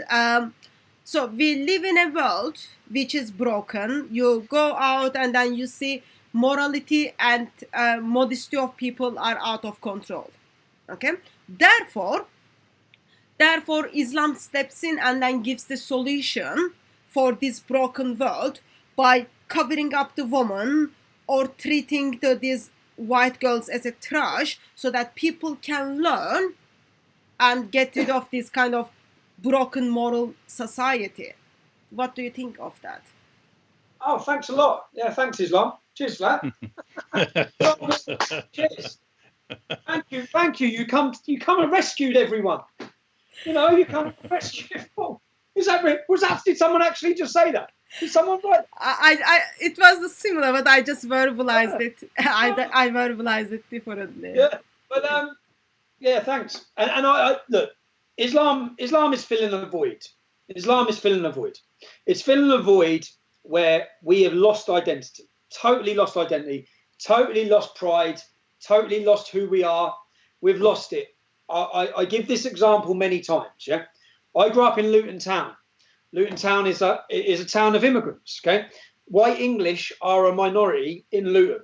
I grew up with every culture and every identity: St. Lucians, Jamaicans, Bulgarians, Italians. My mother was an Irish immigrant. Okay, in that town we have a celebration for St. Lucia's National Day. Okay, we have bouncy castles, fairgrounds, big party. For St. Patrick's Day, we have a 3-day festival. 3 days for St. Patrick's Day. Okay, for the Irish. When it's Eid, we have the biggest celebrations in the town. I mean, massive, yeah, everywhere. Okay, when it's St. George's Day, when it's the English Day, and growing up, it was banned. They said at school, I'll give this example. At school, in Icknield High School in town, they sent letters out saying if your children bring in the emblem of St. George, a cross, a flag, a button, anything, they will be sent home. Now, what this does, and this is happening across our country, what this does, it makes English people feel ashamed of who they are. They have no pride in who they are. So you have young black African origin or Jamaican, and they've all got their heads up, and they're all proud, and they're all allowed to celebrate who they are. And they're allowed to celebrate and be proud of their identity. And then you'll have an English kids, and their heads are down. And that's generally what we've created. And their heads are down because they're made to feel embarrassed, humiliated. They should feel guilty for the past. They're like that. We don't celebrate anything that's brilliant of our culture or history. And that, then, those young men are the same men they're the same men that are now converting to Islam in their thousands in the prison systems because they don't have an identity. It's why we have Jamafrican rather than Cockney slang. It's why we have white children now talking like they're black. It's why they're searching for an identity because it's gone. It's gone. They don't have it. So Islam fills that void. So when it says Islam comes in and it does this, it is filling that void. It is giving people and Islam, which what you have to admire from it. Their community is a very strong and powerful sense of community. They have a powerful sense of identity. So you might have, I'd say it's the reason why so many children or people with ginger hair convert to Islam, because they haven't felt accepted or they haven't felt. So if you look at the race, they haven't. And then Islam gives them that sense of brotherhood, that sense of belonging. We have communities. I grew up in an amazing community in Luton Town, okay, where everyone knew everyone. Every family knows every family. Then we had masses of Islamic immigration, Somalians, Pakistani, Afghanis, where it becomes hostile, there's attacks. And slowly, the English and people start leaving. And I say, we had a community, you broke it, okay? And now we don't have that sense or that belief or that strength in a community and an identity which Islam has, which is the main thing that I think British schools need to do for every child, immigrant children, all of them. I think America is more successful in this, in the sense that you've had immigration, and all of your immigrants seem to adapt to an American identity. Yeah? But whether they come from Jamaica, whether they come from Africa, when they're growing up, we sort of have allowed communities to segregate themselves and polarize themselves, inward looking, and you will get a third generation Pakistani kid. You say, where you're from? I'm Pakistani. Fourth generation, fifth generation. Where does that end? I said, oh, my mother's Irish. I'm English. I'm English. And until we give a sense of identity and a sense of pride and a sense of belonging to our own youth, then Islam will continue to fill that void. And I guess you two as Christians would say that what we've lost is our belief. And I think that a country with belief, bloody, this ain't going to happen in Poland. What's happening in the UK is not going to happen in Poland, because they do have a sense of belief, a sense of Christian belief. But and that's I think we have lost our belief. We've lost our identity. We've lost the thing that brings us all together. And Islam is filling a void. It's filling a huge void for that. And that's because Christianity comes under attack and Islam doesn't. Christianity is attacked and Islam celebrated. Mm-hmm. David, what is your thoughts on Islam comes to fix this broken moral world?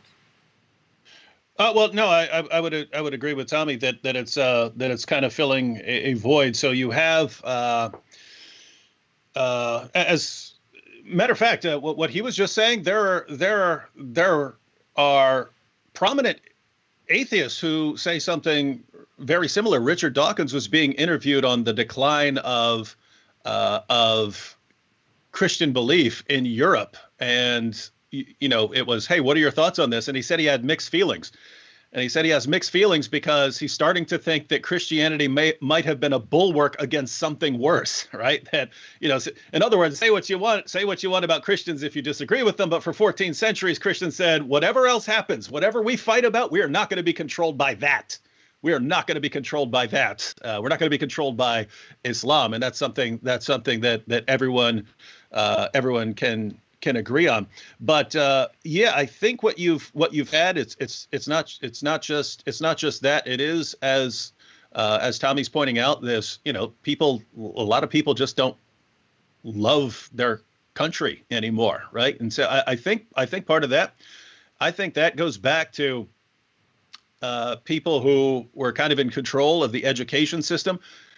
And if you have a bunch of people who want the political scene to go in a certain way, and they want certain changes in politics and so on, and you really, really want to change all kinds of things in your society, but people really love their country and they think their country's doing really great, right? Like if you're growing up and you think, wow, United States is the greatest country in the world, if you believe that, and you're raised, wow, what an awesome country, man, we're the most powerful, most prosperous nation that has ever existed. Well, that's not exactly a recipe if you want to have massive change. And so I think the powers that be in the education system and so on just said, look, no, we have to convince people that that the United States is horrible, that it's a horrible place, a horrible oppressive place that's oppressing everyone, and it just needs to be burned to the ground, right?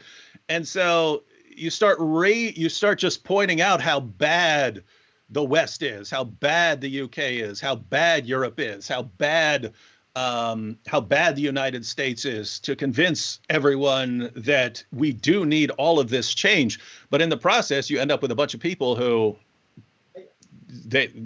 what have you got to be proud about, right? You're a privileged, horrible person in a horrible country. You should be ashamed of yourself. You should be ashamed of your country and ashamed of who you are. And then Islam steps in there and says, you know what? You can actually be the best of peoples ever raised up for mankind. Join this and you'll be respected and you'll be honored. No one's going to talk about you because we'll call them a racist. And so, yeah, Islam does jump in there and fill that void. As far as Tommy was pointing out, that things, the problem isn't as bad in the U.S. as it is in Europe.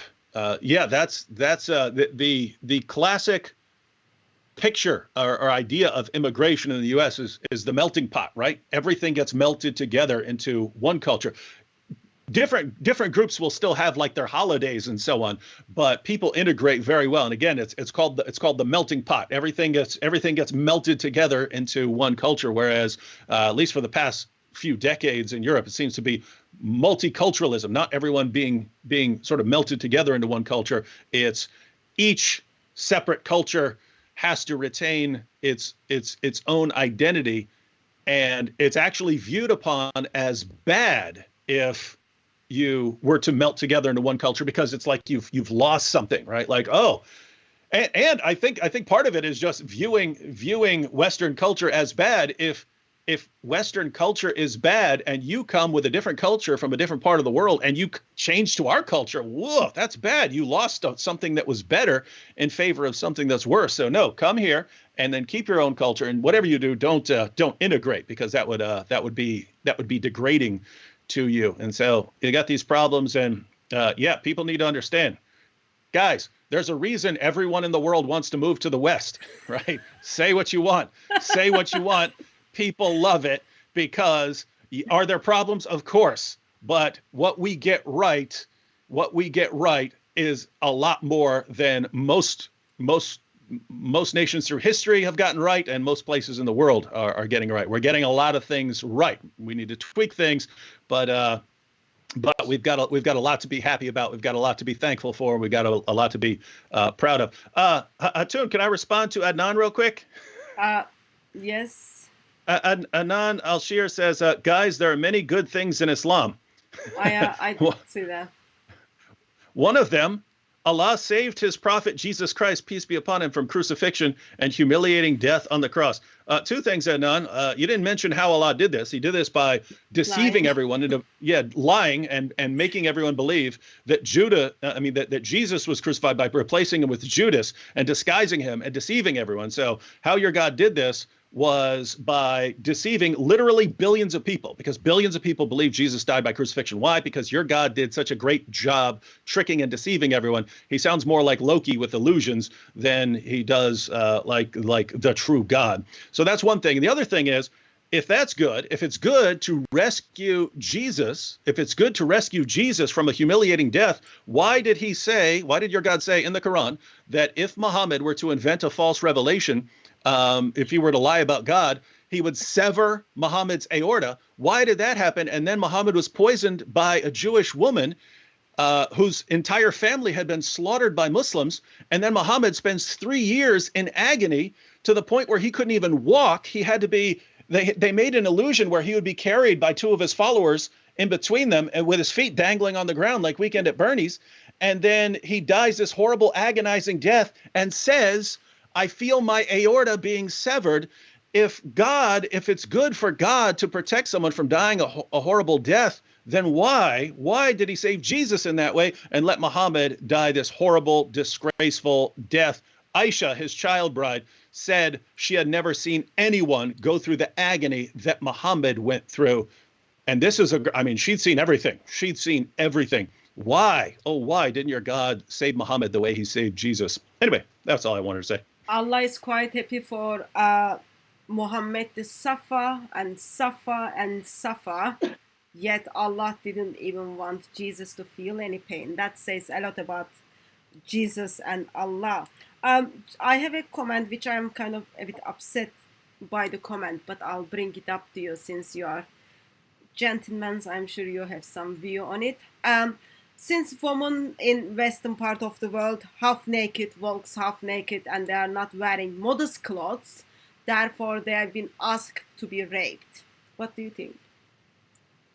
Oh, Islam. See, thank you for uncovered meat.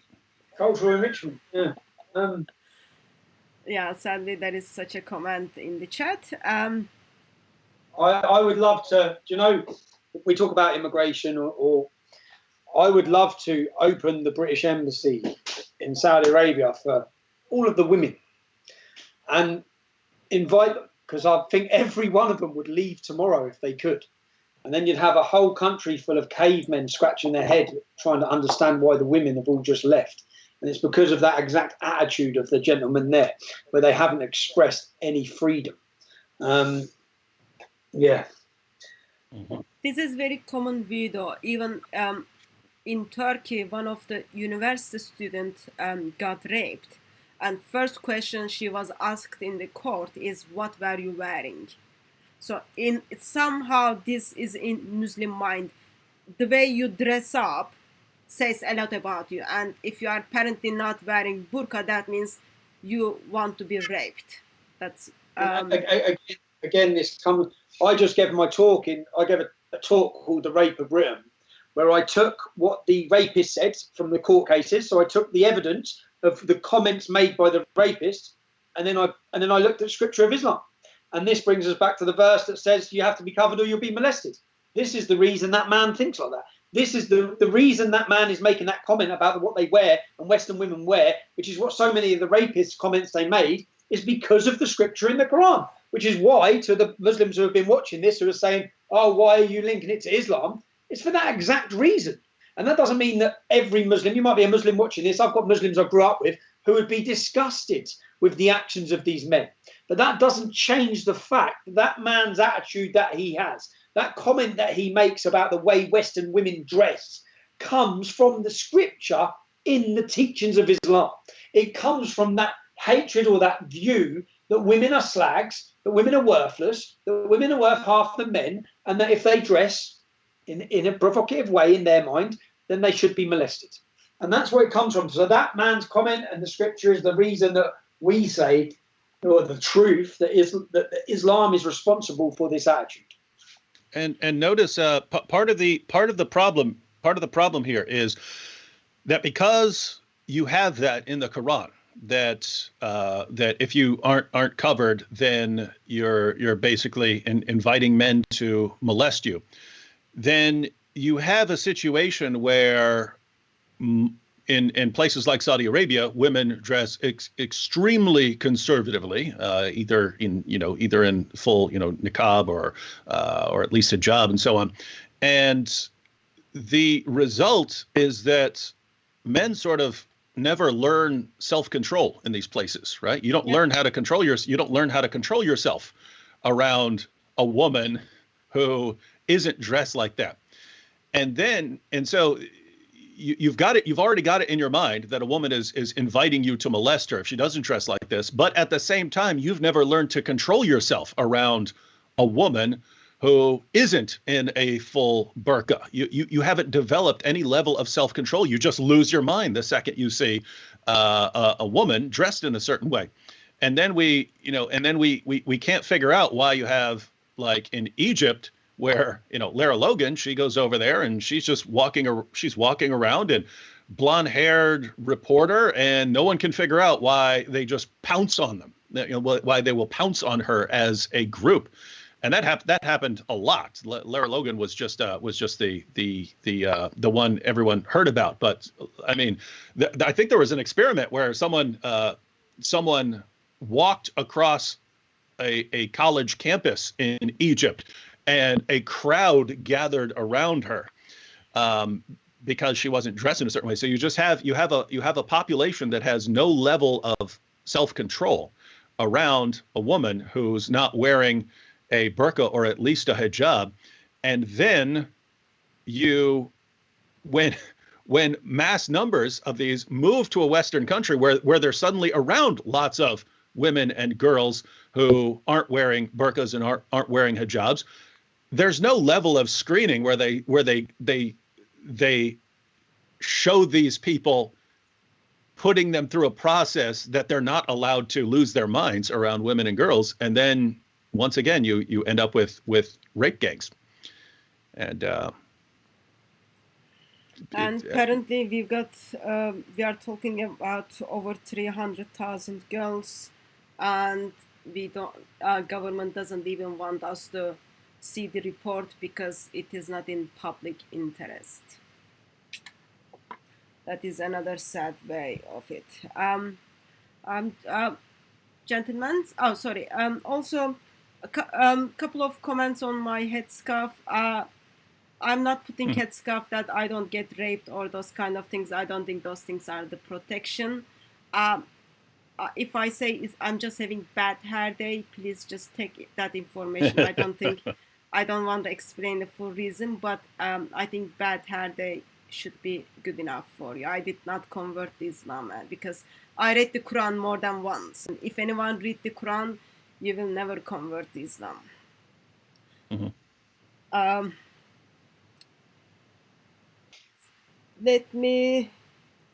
gonna bring up a couple of questions to Tommy until I pick up some questions from the chat. Tommy, so do you have a problem with Islam, or do you have a problem with Muslims? It seems that you have a problem with Muslims since you are blaming Muslims for their actions. It seems one of them. I have a problem with Islam. Islam has a problem with me. That's the reality of it. Islam has a problem with me. The scripture, me as a non-Muslim, as a disbeliever, as a kafar, Islam has the problem with me, and I will talk about it. And when I read the Quran, when I look at the Quran, I see that the majority of it is how they should treat us as non-Muslims. So when you say, do I have a problem with Islam or of Muslims? Look, I think Muslims are victims of Islam. What I find amazing, or what I've found amazing, is the majority of Muslims I speak to know very little about Islam. They know very little about Muhammad's disgusting actions. They know very little. I ask them, how did Muhammad meet his wife Sophia? The average, most of the Muslims I meet, they don't know. And whether they're too embarrassed to tell me how, but they don't know. So I've done an interview with two Shia Muslims, and they were doing the cameras. And they said, really? I said, and I went through some of the crimes of Muhammad, and they were gobsmacked. So I fully understand, and I understand that when I talk about Islam, Muslims get all defensive. They feel like I'm attacking them. They feel, because being a Muslim must be part of their identity. But when you're saying earlier about if we get the masses to understand, if Islam did not have apostasy, if it did not have violence and people were kicked out of their family, Islam would collapse tomorrow. Okay, Islam would collapse tomorrow, because the amount of Muslims, the amount of people who have left Islam, there's thousands in the UK who are hiding. I'll give an example again. I was in a village just outside of Luton. I was at a shop, and this Asian girl come up and said, "Tommy Robinson, please come back to my house, please." I was thinking, what? And then I went back to her house. She said, my husband's there. Because I said, I was trying to work out what's going on. She said, my husband's there. I went back. She's from a town 10 miles away. Okay. She's been hiding there for years because she says her family will kill her. Okay. They will murder her. So I am fully aware, and I've grown up in Luton.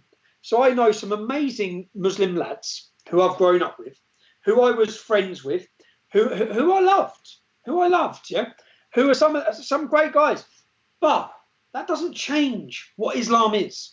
Just because the man who gives me a nice kebab is a great fella, or the taxi driver who dropped me home is all right, that is what somehow our government and politicians try to make the argument that Islam's okay. When the reality is the scripture, the violence, the hatred, which is why, in fact, the Muslim mentioned this, I always separate Muslims from Islam. Muslims are people. Okay, you get good, bad people. Islam is an idea, a very bad idea. It's that idea, it's that scripture that I pick fault with. So I feel sorry for Muslims. I want freedom for every Muslim. I want Muslim women to experience what freedom is, what it is to live and grow up in Britain, to experience the greatness of this country, which they simply don't. They do not experience it. I don't think it's right. I think the fact that 55,000 young British Muslim children have had female genital mutilation, it angers me. It angers me that young British girls are not being protected by British law because our government and our police are too scared to deal with it. Simply because they're too scared to offend a culture or identity and religion. So to the Muslim gentlemen, I don't hate Muslims. I want freedom for every one of you. You must understand that we talk about your religion. That's not an attack on you. If I talk about Muhammad, he was a barbarian. I'm not saying you're a barbarian. if you're a nice guy, it's not because you're acting like Muhammad, because the minute you start acting identically as Muhammad, you'll become a barbarian. So, no, I don't have a problem with Muslims. I have a problem with Islam. And everyone should have everyone who loves freedom, everyone who loves it should have a problem with Islam. Hatun, I wanted to add something real quick. I think part of the problem is as soon as you start criticizing Islam, you get accused of calling for violence against Muslims and of hating Muslims and despising Muslims. Part of the reason for that is Islam itself. Keep in mind, in Islam, to say that you have a disagreement with someone is to call for violence against them, right? If I say, hey, you're on the wrong side of this issue, that's basically saying I have to fight you, right? So historically, Muslims are fighting and killing unbelievers for being unbelievers. But if you're from some wrong sect, if you get some of these issues wrong, you'd kill people over that. The rightly guided caliph, Ali, fought a war against Aisha. Ali is called the commander of the faithful in Islam. Aisha is called the mother of the faithful in Islam. 10,000 Muslims died in battle, slaughtering each other over a disagreement over how he dealt with the killing of Uthman. And so they go out there and start slaughtering each other. Islam was so violent at its core that the first generation of Muslims almost annihilated each other by killing each other.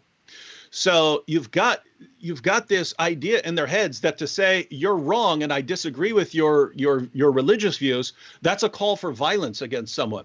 Whereas for the rest of us, we can atheists, Hindus, Christians, we can all say, no, we disagree and you're wrong and I'll show you why you're wrong. But it's got nothing to do with wanting to kill you or hurt you or something like this. It's got nothing to do with hating you. I don't even know what you're talking about.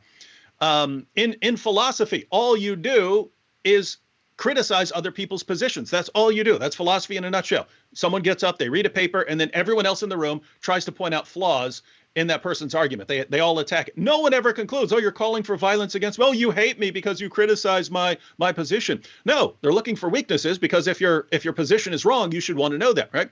Suddenly we have Islam where if you say that someone is wrong, that is a call for violence against them, because you're commanded to fight people because they're wrong. And so when a Muslim hears, oh, you're criticizing my religion, that means you're calling for violence against me, because it's ingrained in their minds because of their religion that these are things you fight and kill over.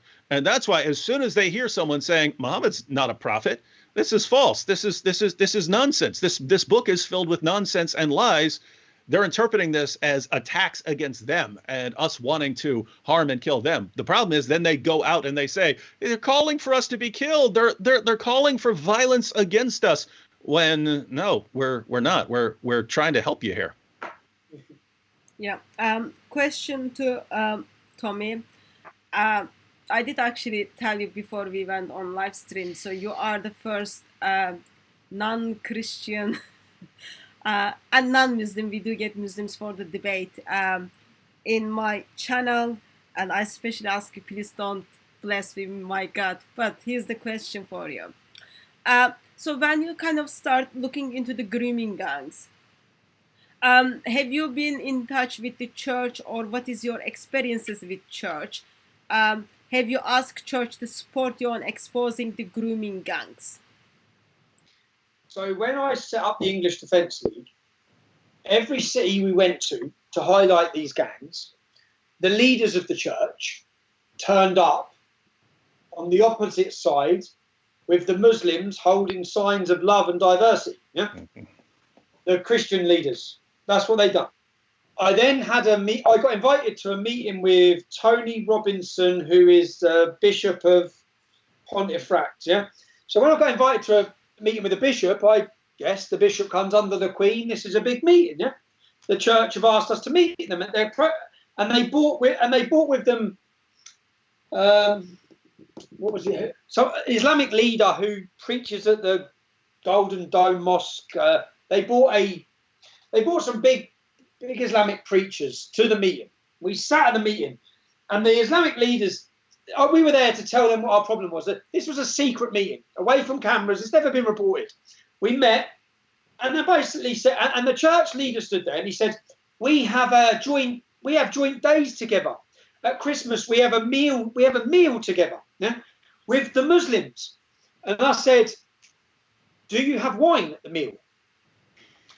And he said, no. I said, so you have why don't you have wine? Because of the Muslims. I said, so you have a Sharia compliant bloody Christmas meal, yeah? You are bending everything about yourself for their belief. Why? They don't respect that. And then the Muslim leader asked us what the problem was. And I just laid it out to him.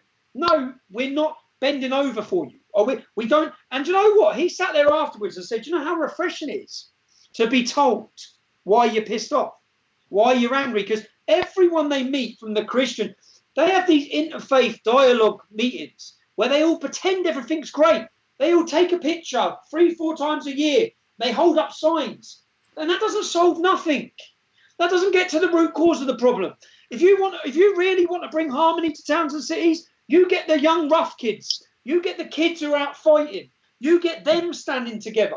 You get the gangs together. You get the children who are affected in these communities. It's no good getting an imam and a Christian leader. So I've seen the Christian church, and I called him out then. I just said, I'm sorry, but you're a coward. You're total cowards. You know and I know what the problems are. We all know it's a problem. Your community's been taken over, and the girls are being raped, and you're holding up diversity signs. That's the reality of it. So I've watched for years and I question, because in my local church, we have a fella. Do you know what? I question if he even believes in Jesus. I question if he even believes in Jesus. So I believe the church has totally been infiltrated for many Marxist and different political beliefs. And I look at the Archbishop of Canterbury, and I listen to his comments about Islam and Sharia. And then I see the Pope, and he's washing the feet of the refugees. I think, you let him inside the Vatican then, mate. If you want Muslim immigration, bring it to the Vatican. Don't stick it in my town. So I get frustrated with the church in general, per se. Saying that, I've watched, and I've only felt close. I had a reverend contact me. And I meet anyone. So anyway, I've had imams contact me. I say, come down to Luton, I'll meet you. I'll just say, come down, we'll meet up. And I had a reverend contact me, and I met him. And when I sat down with him, he said, can I hold your hand? I was like, what? And he said, do you mind if I say a prayer for you? I said, no, I don't. Say a prayer. And he said, I'm going to say a prayer because I think you're going to be a sacrificial lamb. This meeting was 10 years ago, a year into the English Defence League. Yeah. And I sat with him, and he said a prayer, and it's probably the first time I felt anything, yeah, close to sort of a religion, quite close to say whether you feel something close to God. That reverend then, when I went to jail, you can get into priests and imams can come in. He come and visited me every week. He used to be a journalist. He was a writer for the Sunday Times newspaper, and he used to come and visit me every week in jail. And I got this was in my prison sentence in 2011. And when he come to me, he wanted to help me write my book. He said, your story needs to be told. And it's only really through him that I felt close to God. I went to, in the 2009, when I started the English Defence League, my mother was a practicing Catholic. My mother is a devout Catholic. I didn't believe. I made my Holy Communion, but I didn't believe. Okay. In fact, I felt disgusted with the Catholic Church over the abuse within the Catholic Church. I felt it was a horrible place because of what they'd allowed to happen to children. I went in, and there was a fella called Deacon Jerry, and I said to him, I'm struggling. Yeah, all these problems in this town, I'm really struggling, and I'm struggling with Islam. And do you know what he said? Our Father who art in heaven, he said the Lord's Prayer, forgive our trespasses as we forgive those who trespass against us. And I said, so I've just told you all of these problems, and your solution is for me to forgive the men that are raping our kids. And I'll be honest, if I look at the history of Christianity would not still be here if it wasn't strong. If it wasn't strong, and it's become, unfortunately, I see the church as weak. I see them as so weak. But I see certain preachers, when I see the gospel preachers, or I see the black church, or I saw a Nigerian recently called who spoke at an event I spoke, and I thought, then I done it in jail as well. When I was in jail, there was a lady this was 2014, There was a lady who was facing the death, not Aisha Bibi, there was a lady who was facing a death sentence. And I sat there and I knew it was happening that week. And I sat in the church ceremony, and at the end I put my hand up. I said, are you not going to say anything about the lady who's facing death? The Christian woman who's facing death for her Christian belief because of Sharia. Are you not going to mention that? And I said, there's a reason your church is empty. There's a reason the church is empty. And there's a reason the mosque is full. Why are you not even inviting them into the church? Why are you not? So I just see that I feel let down, if I'm honest, by the church. I feel let down totally by what is the Christian church representation in this country. I feel that they talk about lost sheep. They talk about their flocks. We're your lost sheep. I look at, we're the English Defence League. We were your lost sheep. And you sided against us. You condemned us. We are Christians. We're from a Christian background. And rather than listen to our grievances and fear and genuine concerns about our country and people, you come down on the side of Islam. That's what you've done every time. Divert. That's what they've done every time. And I see it as so weak. And when you do get a Christian pastor, there was one in Northern Ireland, McConnell, and he spoke out against Islam. And this was a man with the biggest church in Northern Ireland. He had thousands of people there, biggest huge following. And he come out and he was hung out to dry by the church. He spoke about Islam. So unfortunately, I think that many in the church, the Catholic Church, I just think you're standing by. I get frustrated with the Queen. I think you must see what's happening to your country. Christian churches, leaders must see what's happening to this country. You must see the growth of Islam. You must see the replacement of your belief. You must see the destruction, the attack. You must see it. We see it. Why are the church not speaking out? Where are the mass thousands of Christians marching under the church's flag through our capital city about the attacks of Christians in Nigeria? On my first English Defence League demonstration in 2009, I held a banner and I was at the start of learning all this, and it said, "We stand with the victims of jihad in Nigeria." Yeah, because the church don't stand with them. Where are the church leaders? Why are there not every church in this country marching together on our capital city about the persecution and rape and torture of Christians in every single Middle East country? Where are they?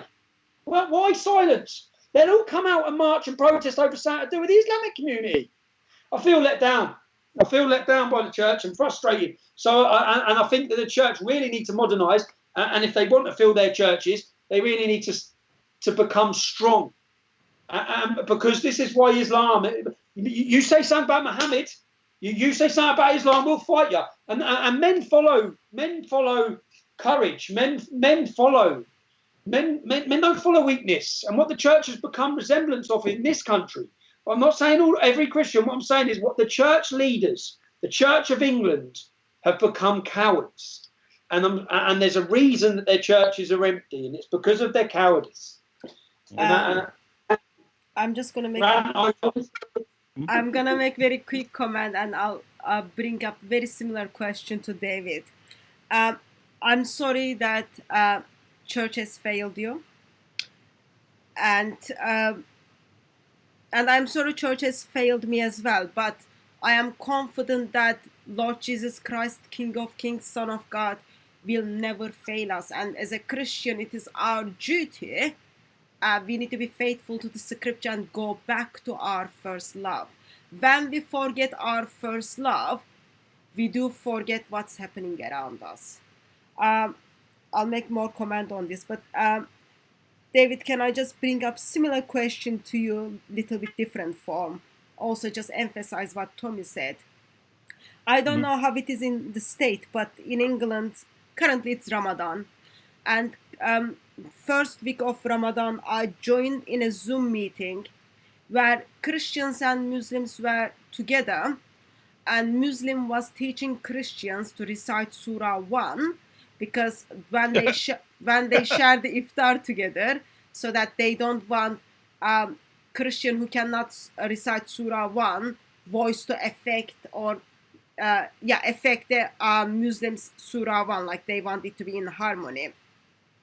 And I do get, I'm sure you are in the same boat with me on this, I do get a lot of comments on why I am speaking out against Islam, or why I am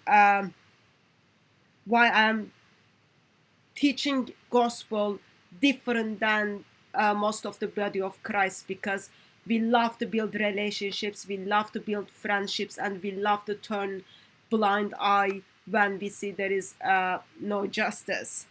What is your all intake in this when body of Christ fails to stand up for Christ? Yeah, well, I mean, it definitely happens. I mean, you go to Christians for the first few centuries, and you could feed them to lions; they weren't backing down. Yep. And you know, you go to the past century or so, and it seems like we're more interested in being liked and not having people call us names. And so, you know, we got to walk around and make sure we don't hurt anyone's feelings. And something that, you know, even Christians who are just worried. Suppose you're a Christian, you're just worried about your image as a Christian leader or something like that, and you're just worried about people making fun of you or something like that. Well, keep in mind that, you know, future generations are going to look back on you if that's your goal. If your goal is to be liked, guess what? Future generations are going to look back on you.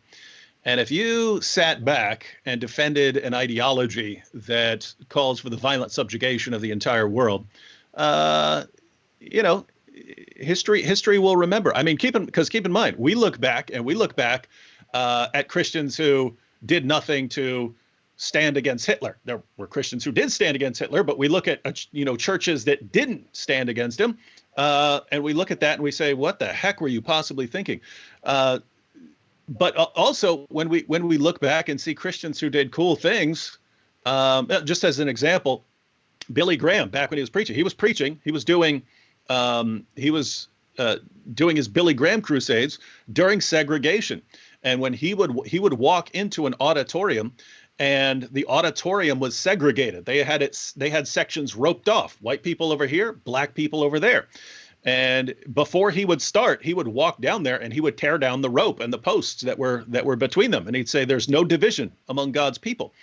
And so you look back and you say, you know what, that got him in trouble at that time, because you had people on both sides of that issue, and people would look at that and, oh, why do you have to take a political stand here, man? Why are you, this is a political issue, man, segregation, it's a political issue. Why would you do that? Well, I understand wanting to get along with people. I'm all for having dialogues and so on with Muslims, but there are actually evil things in the world, and Christianity always has to be opposed to the evil. When it's for the sake of getting along with people, I can never tell them the truth, or I can never expose evil, or I have to sit back while young girls are being gang raped.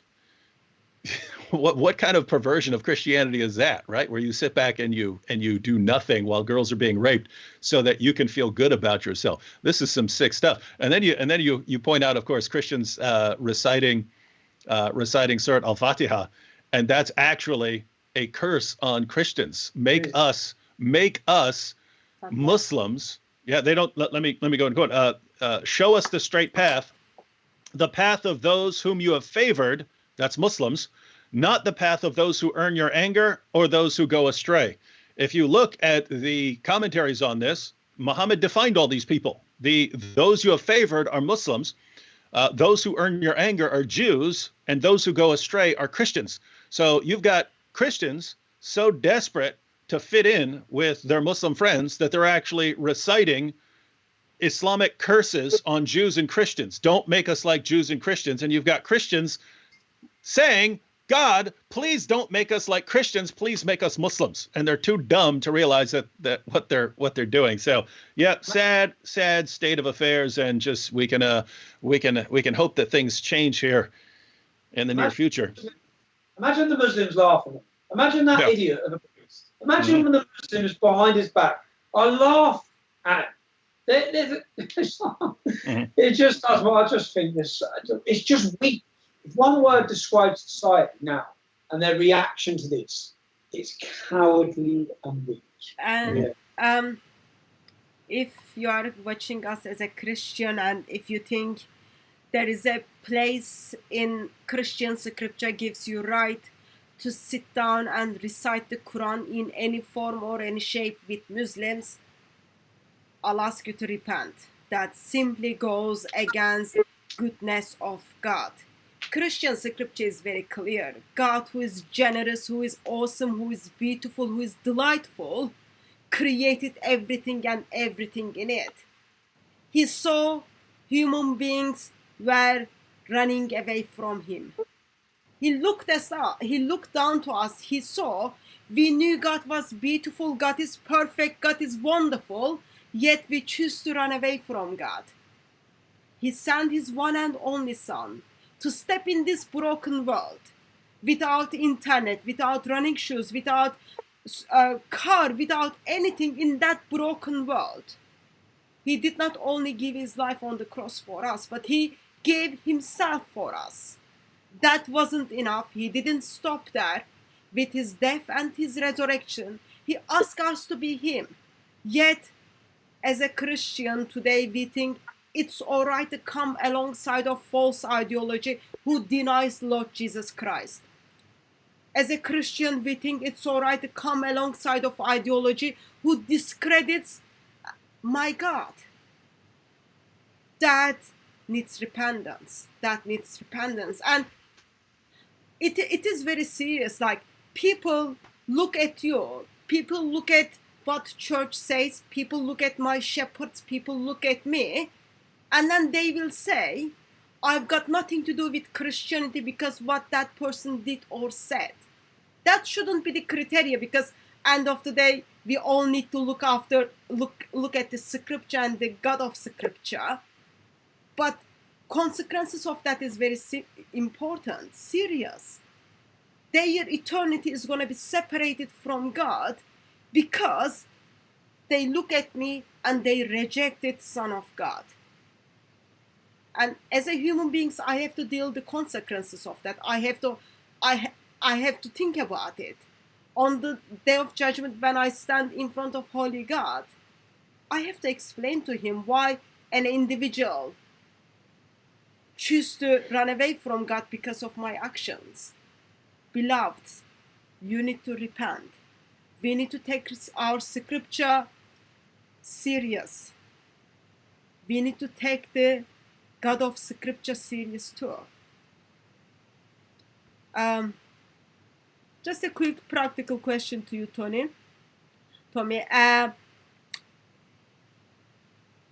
Do you regret creating English Defense League? That's question. No. Okay. That was question. In fact,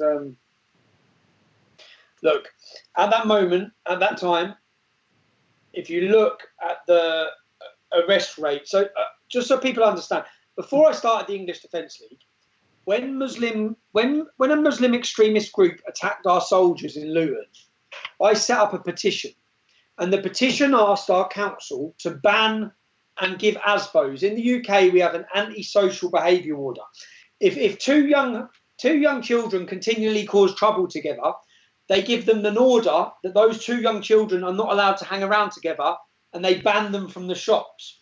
Now, what we done was a petition asking the council to ban the terrorists, because they're now a prescribed terrorist organisation, to ban them from recruiting in our town centre. No one from the council would meet us. They wouldn't accept they would not accept. No one would listen to us. No one would ever have heard of us. The only time they listened to us, when 500 of us put on balaclavas and run through that town centre. That's the first time that they went, whoa. Yeah. And it was only the noise, and at that moment, it was needed. And I made a decision to leave the English Defence League in 2013 because I no longer saw marching in our thousands into areas with large Muslim populations as beneficial to. I thought we'd highlighted, we put a shockwave into the government. In corridors of power, whether they admit it or not, they were listening. They sat back. They had to start talking about the rape of our girls because we didn't let them not. We made sure the world knew about it. Now, do I regret that? If you look at the arrest rate, in the 9 years before the formation of the English Defence League, there were 9 people arrested for the crime of grooming gangs. The year after, 18. So it doubled. The year after, 45. The year after, if you draw a graph, the English Defence League forms here. The arrest rate goes like this: formation of the English Defence League through the roof. I sit here happily knowing, and I thank every brave man and woman that joined the English Defence League, because you brought about change. Now, there were some very wrong elements that attempted to align themselves with that organisation. I spent years battling those elements. One of my charges, which people sound violent for, was for fighting with Combat 18 at one of our demonstrations. Combat 18 are a neo-Nazi organisation. We didn't just call it on with terrorists in Islam. We called it on with the Nazis. I'm guessing a lot of your comments you're receiving whilst on this live stream are from people talking about me being a Zionist shill and being a race traitor and me working for Israel and all of these things. I've been battling them for 10 years. Yeah, I started the English Defence League, and we started the English Defence League as a multicultural group of people from Luton. Alongside me stood my best friends who are black English, yeah? And that was what the movement was formed on. So when you read that it was a far-right Nazi, no, it wasn't. The only reason why the English Defence League hit the mainstream in such big... The only reason why we put 10,000 people on some city streets is because we wasn't those things. We attracted ordinary people. Yeah, we attracted tough men. We attracted men who were willing to fight. But what other people were going to come on the streets and oppose these gangs? What other people were going to come out when you're going to get attacked violently? How many female 30-year-old nurses in 2009, when you were met with fierce gangs of Muslims, were going to come out and talk about these issues? And in fact, back then, I don't even know what the situation was at Speaker's Corner, but it was a lonely, quiet voice. The only people I really knew talking about these issues were Pamela Geller and Robert Spencer. You fast forward to where we're at now in 2021, 2003, there are so many people talking about it. It's great. But I think the English Defence League, at that moment, at that time, in our country, it was needed. A big bang was needed. And the English Defence League was that bang. And I think because of the actions of the English Defence League, no one was killed, no one was seriously hurt, but it did highlight the issue, and I'd say a lot of young girls have been saved because of it. And I made the decision. I didn't need pressure. I made the decision to leave the English Defence League. I made that decision because I no longer saw it as beneficial to march through towns and cities. Because yes, my job was to act. My job, we were a pressure valve.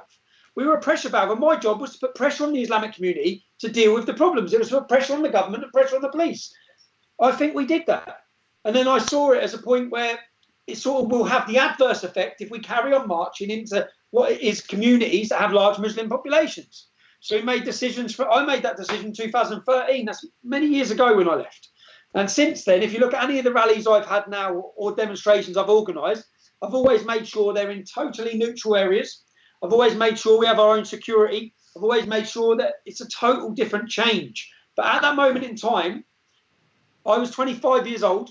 I was a working class kid, and I'd just come off a building site. I was angry. I was annoyed with what's happening. I've learned a lot. I said, purity comes with time, with everything. You learn from your mistakes. You learn from. But do I regret it? Would I change it? No. No, I wouldn't change the times I've gone to prison because I've learned from them. I'd say, Chisel, your character is judged by the things you experience in your life. I'd say I'm a better man for experience on those things. I feel I'm ready to face any challenge going because of what I've already faced. So no, I don't regret it at all. Thank you for that. Couple of quick questions. When you were in prison, were you separated from Muslims? Different times. When I was put in, so a few years ago, 2013, I was put into Wood Hill Prison, maximum security jail. I was put in because my brother-in-law had said he earned more money than he earned on his mortgage form. Yeah, so I was put in for a non-violent fraud offence that I pleaded guilty to because they were prosecuting my wife. So I took a deal pretty similar to General Flynn. Yeah, they were going to prosecute his son unless he pleaded guilty. I pleaded guilty to protect my wife. I was put in jail to a maximum security prison, and they locked me in a room with Muslim prisoners. I lost my teeth. I was violently beaten. I was then moved to Winchester Prison. In Bedford Prison, there's a video of in another prison of Peterborough. in the early years, they literally handed me to them in prison. I fought my way through my prison sentences. Fast forward to where we are now, the movement becomes so big, I think they realised when I went to jail last year, if I got hurt in jail, there's going to be repercussions on the streets of the UK. And I think they realised that. They realised it was a bit of a tinderbox. So in my most recent prison sentence in Belmarsh, I was treated brilliantly by the prison staff. I was in total solitary confinement on my own. I went into Belmarsh prison and left Belmarsh prison. I only saw one other prisoner, and that was, my mind's gone blank, Miss Julian Assange. The only person I saw was Julian Assange. So in that last prison sentence, I was in solitary confinement the whole time. I didn't see anyone. So, which in fact, I think I'd rather be out fighting them because the adverse effect of spending 3 months at a time totally on your own, although it sounds easy, it's a different sort of effect. It's pretty draining. I think I'm good company, but stick me in a room on my own for 3 months and I'm pretty fed up. Does Tommy regret using violence against those who threatened his family? Example, the touching of his daughter. No. Okay. So look, no. I think no is fine. No is absolutely fine on this one. Okay, we've been live for like 2 hours. I didn't jump all over the man who touched my daughter. I grabbed him and made sure he was going nowhere. It's not. I didn't. He hasn't got no massive injuries. I haven't physically really badly hurt him, although I think he should be really badly hurt for what he's done. I didn't. I let the police do their job, and I'm in court in 2 weeks charged with assault, and he's not in court. So he's not in court. He hasn't been. No, he didn't get arrested. They didn't arrest him. They arrested me. They didn't even take his phone. They didn't even do anything. They arrested me for assaulting. And then weeks later, last week, 8 weeks after the offence, they're ringing around trying to get 6 children I had with me. They then want witness statements of the 6 children, asking them what they remembered from 8 weeks ago.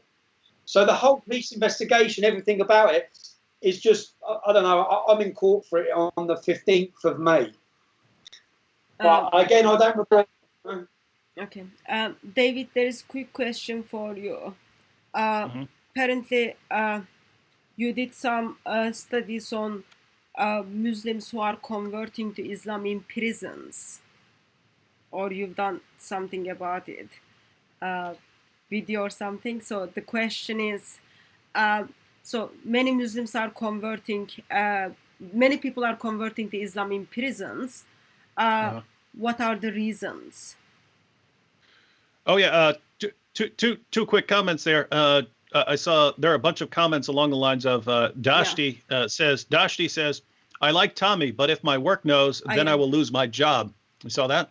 Yeah, I did saw that. Tommy.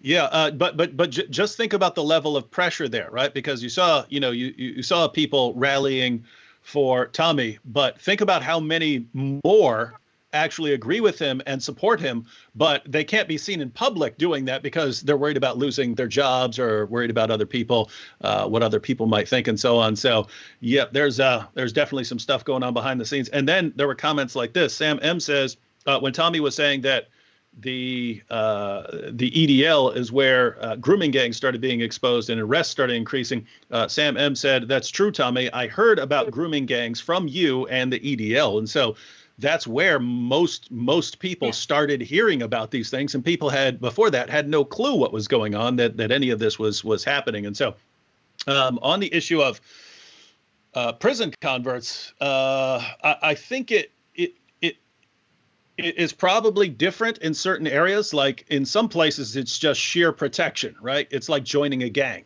You go in there and just like someone would.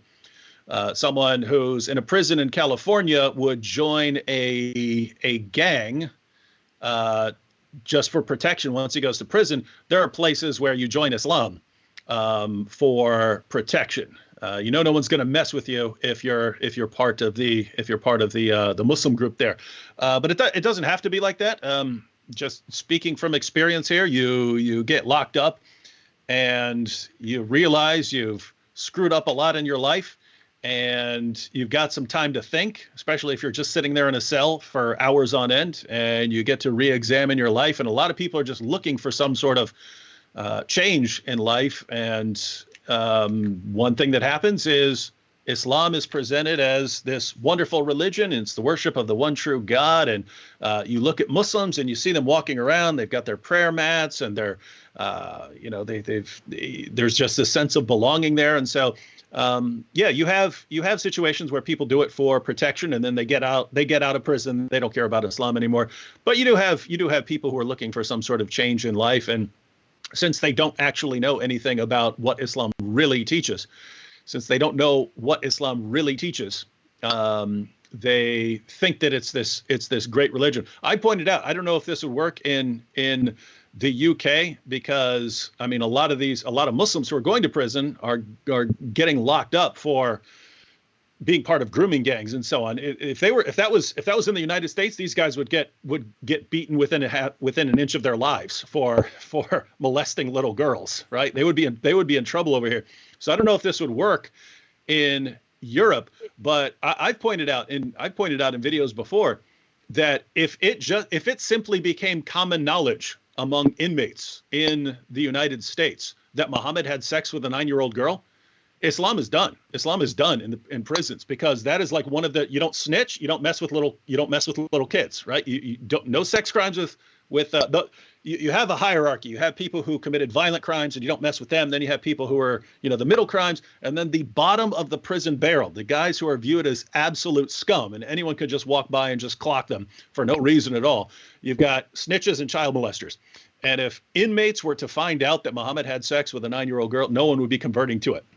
You would be the source of endless mockery. So I've told people, hey, you ever want to stop the spread of Islam in prisons? Just get together, print up a pamphlet with all the sources on what they say about Muhammad and Aisha, and send those out to prisons. And inmates will do the work. Inmates will stop the spread of Islam in prison. Two practical questions before we kind of close it. They are to you, David. Are you going to go live tonight in your channel? That's first question. Second question is, are you planning to have Tommy Robinson on your channel? Yeah, Tommy can come on my channel anytime he wants. I'm not going live tonight because I got to make a video. I made one last night about Here's what's hilarious. I didn't even put this in there, but I made a video last night. Just quickly recorded. It was only 4 minutes long. It was titled Jesus Condemns Ramadan, because Jesus condemned doing acts of righteousness to be seen by others, right? You don't do your prayers in front of people. Don't do your fasting in front of people. Whereas Ramadan is this big public spectacle. And then the cherry on the ice cream sundae is that it's not even fasting. They gorge themselves at night, and they gorge themselves again in the morning. And then how is that? On what planet is that fasting? If they called it the Feast of Ramadan, I would have no problem. The Feast of Ramadan, great. Okay, I believe in, people having, celebrations and so on, so no problem. They call it a fast, right? So anyway, this reminded me of, because I've seen Christians saying, I'm doing Ramadan this year as a show of solidarity, with my Muslim friends. Church leaders. And here's what's hilarious. Jesus specifically condemns fasting to be seen by others, and here you've got Christian leaders saying, you know what, I'm gonna fast so everyone sees how nice I am and how wonderful I am. That's amazing stuff. Yeah, we do have them a lot in England. We did actually talked about it, I think 2 weeks ago or something. In DCCI, we are calling Ramadan as time of KFC, killing, feasting, and cursing. I thought you meant just they eat lots of KFC for their meals while they're fasting. Yeah, idea came from that, but it's the time where Ramadan is the month where Muhammad kind of went and took over Mecca and killed people. It's also time of feasting when you look at the statistics, how much they eat, and it is also time of cursing. we never seen anyone curse during the, as much as they do during the Ramadan. So we just put those hadith together and then we named it as KFC. KFC. But I was doing a debate with a Muslim, and I said, so you might know this day. I said, Muhammad created the world. Yes. Okay, so what's the point in Ramadan? What are you supposed to do? Well, you eat when the sun sets, yeah, when the sun when it's dark. I said, and Muhammad created the whole world, yeah. So he created Iceland, where it's daylight 24 hours a day, 7 days a week for months of the year. So what do the Muslims living in Iceland do? They're all going to starve to death. And then so I don't know what their answer is to that. And he said, they go off the closest country. I said, okay, well, that's all right now, 1,400 years on, but what about hundreds and hundreds of years ago? What do they do? Like, if he created the whole world, there's parts of Russia, there's parts of Iceland where it's daylight, 24 hours a day, 7 days a week. So during Ramadan, the Muslims that live there will die because they're not allowed to eat or drink. But I just think the whole Ramadan, Eid's coming up. So if we're on this COVID lockdown, it will be ended for Eid in the UK. It will be ended. There's no way that they will be locked up during Eid the same way everyone else has been locked up. Like it's been like nearly 2.5 hours, and I'm sure you have life, but I love to go, but like you got life. Can I just get like kind of couple of last words? But Tommy, someone asked, has like you are making lots of claims on grooming gangs on Islam. Has government ever asked you to meet up with their Islam specialists to discuss the claims you are making? Or has any Muslim asked you to have a public debate with them regarding the grooming gangs? No. So Muslims, they used to get asked to debate, but then I don't get any anymore because I think that whenever I've debated them, they look pretty stupid when the facts are put in front of them. With regards to, I spent time with the Quilliam Foundation, Dr. Osama Hassan, Majid Nawaz. These were the so-called, the great answer to the Islamic problems. And then I realised that it's all a lie. I spent 3 months working with them in their offices. And I realised that, because I was searching for an answer, because we all need an answer. And I was hoping there's an answer. So in part of my time, I spent time with them. I worked in their offices and I searched to see if there's an answer in Islam for this. And then I realised that they're all lying. They've all left Islam. None of them are Muslims anymore, but they've just got a great career in talking out against Islamic extremism. So it's all nonsense. So no and no is the answer. I'm happy to debate anyone, anywhere. Can you share with us your last thoughts on freedom of speech and these covered up grooming gangs? My last thoughts, we live in a post-free speech era. Everyone's realising that now. David Icke's video, YouTube was deleted. Look, if people's arguments, if they're wrong, then beat them with debate. Make them look stupid with your argument winning. Don't delete and censor them, because what that will lead to inevitably is more anger, and people won't see a solution other than violence. So it's a dangerous path that they're pushing people down. When they deleted me, when they unpersoned me, they didn't unperson me. There's hundreds of thousands, if not millions of people who agree with what I'm saying, who then feel like they've had their voice taken away. And then when they mention your name, they're deleted as well. I'd currently say to anyone watching this, we've now gone out. I've now, every time, I remember when I led the English Defence League, we lost our Facebook page, and I felt deflated. And then I felt deflated after losing my Facebook page. It was my reach. I used to go live and have 30,000 people watching live. Yeah? They took that. They removed YouTube. They've removed everything. But we pick ourselves up and we go again. So if anyone's watching this, the VK, download the app VK. It's the Russian Facebook. You do not get deleted. You can say what you want. And in the last 7 days, 8,000 of our supporters have joined that platform. We are now using it to organise and mobilise again. So if anyone wants to follow our activities, we're on VK. We will. I predict that the way I built a movement on British social media, I will now build a movement on Russian social media. So but you're deleting us away. We will find other ways. We'll continue. Our passion to be heard will continue. And you don't get rid of us. You just galvanise our support. You galvanise us.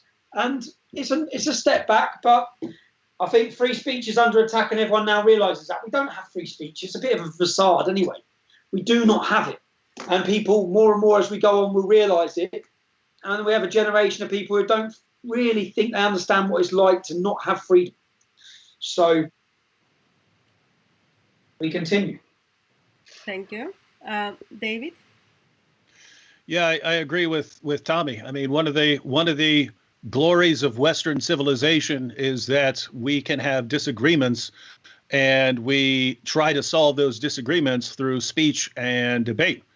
There were lots of civilizations before us that settled their disagreements and differences in much more violent ways, right?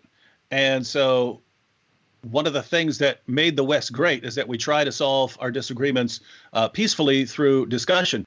And it's a very, very sick world we live in, where gangs of men can go around victimizing little girls while the government and authorities and everyone sits back and does practically nothing. It's an even sicker world where you're not even allowed to point out the problem. You're not even allowed to draw attention to the problem, or you will be erased from public. That is sick stuff. But I pointed out when the thing was going on in Dearborn, 2009, 2010, when everyone was silencing anyone else who was speaking about Islam and about what was going on. And I said it. I said, guys, you think you're helping Islam. You think you're helping people by silencing anyone who disagrees with you, arresting people who are answering questions of Muslims. If you keep doing that, if you keep down that road, then people with disagreements are going to come to view speech as irrelevant because they're not allowed to speak, and they're going to try to deal with their disagreements in other ways. And then we go back to a pre-Western civilization view of things. And then, of course, right after that, you had Anders Breivik. And if you look at Breivik's writings, it's just amazing, because people pointed a finger at all of us for Breivik.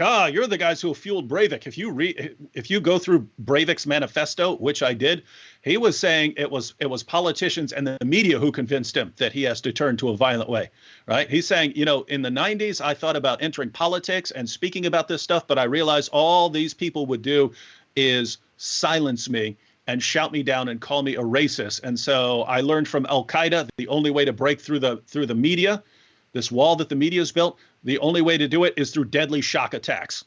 And so these guys produce them, right? The same people who are trying to silence us now were silencing people in the past who then turned to violence. Same thing with the shooter in New Zealand, right?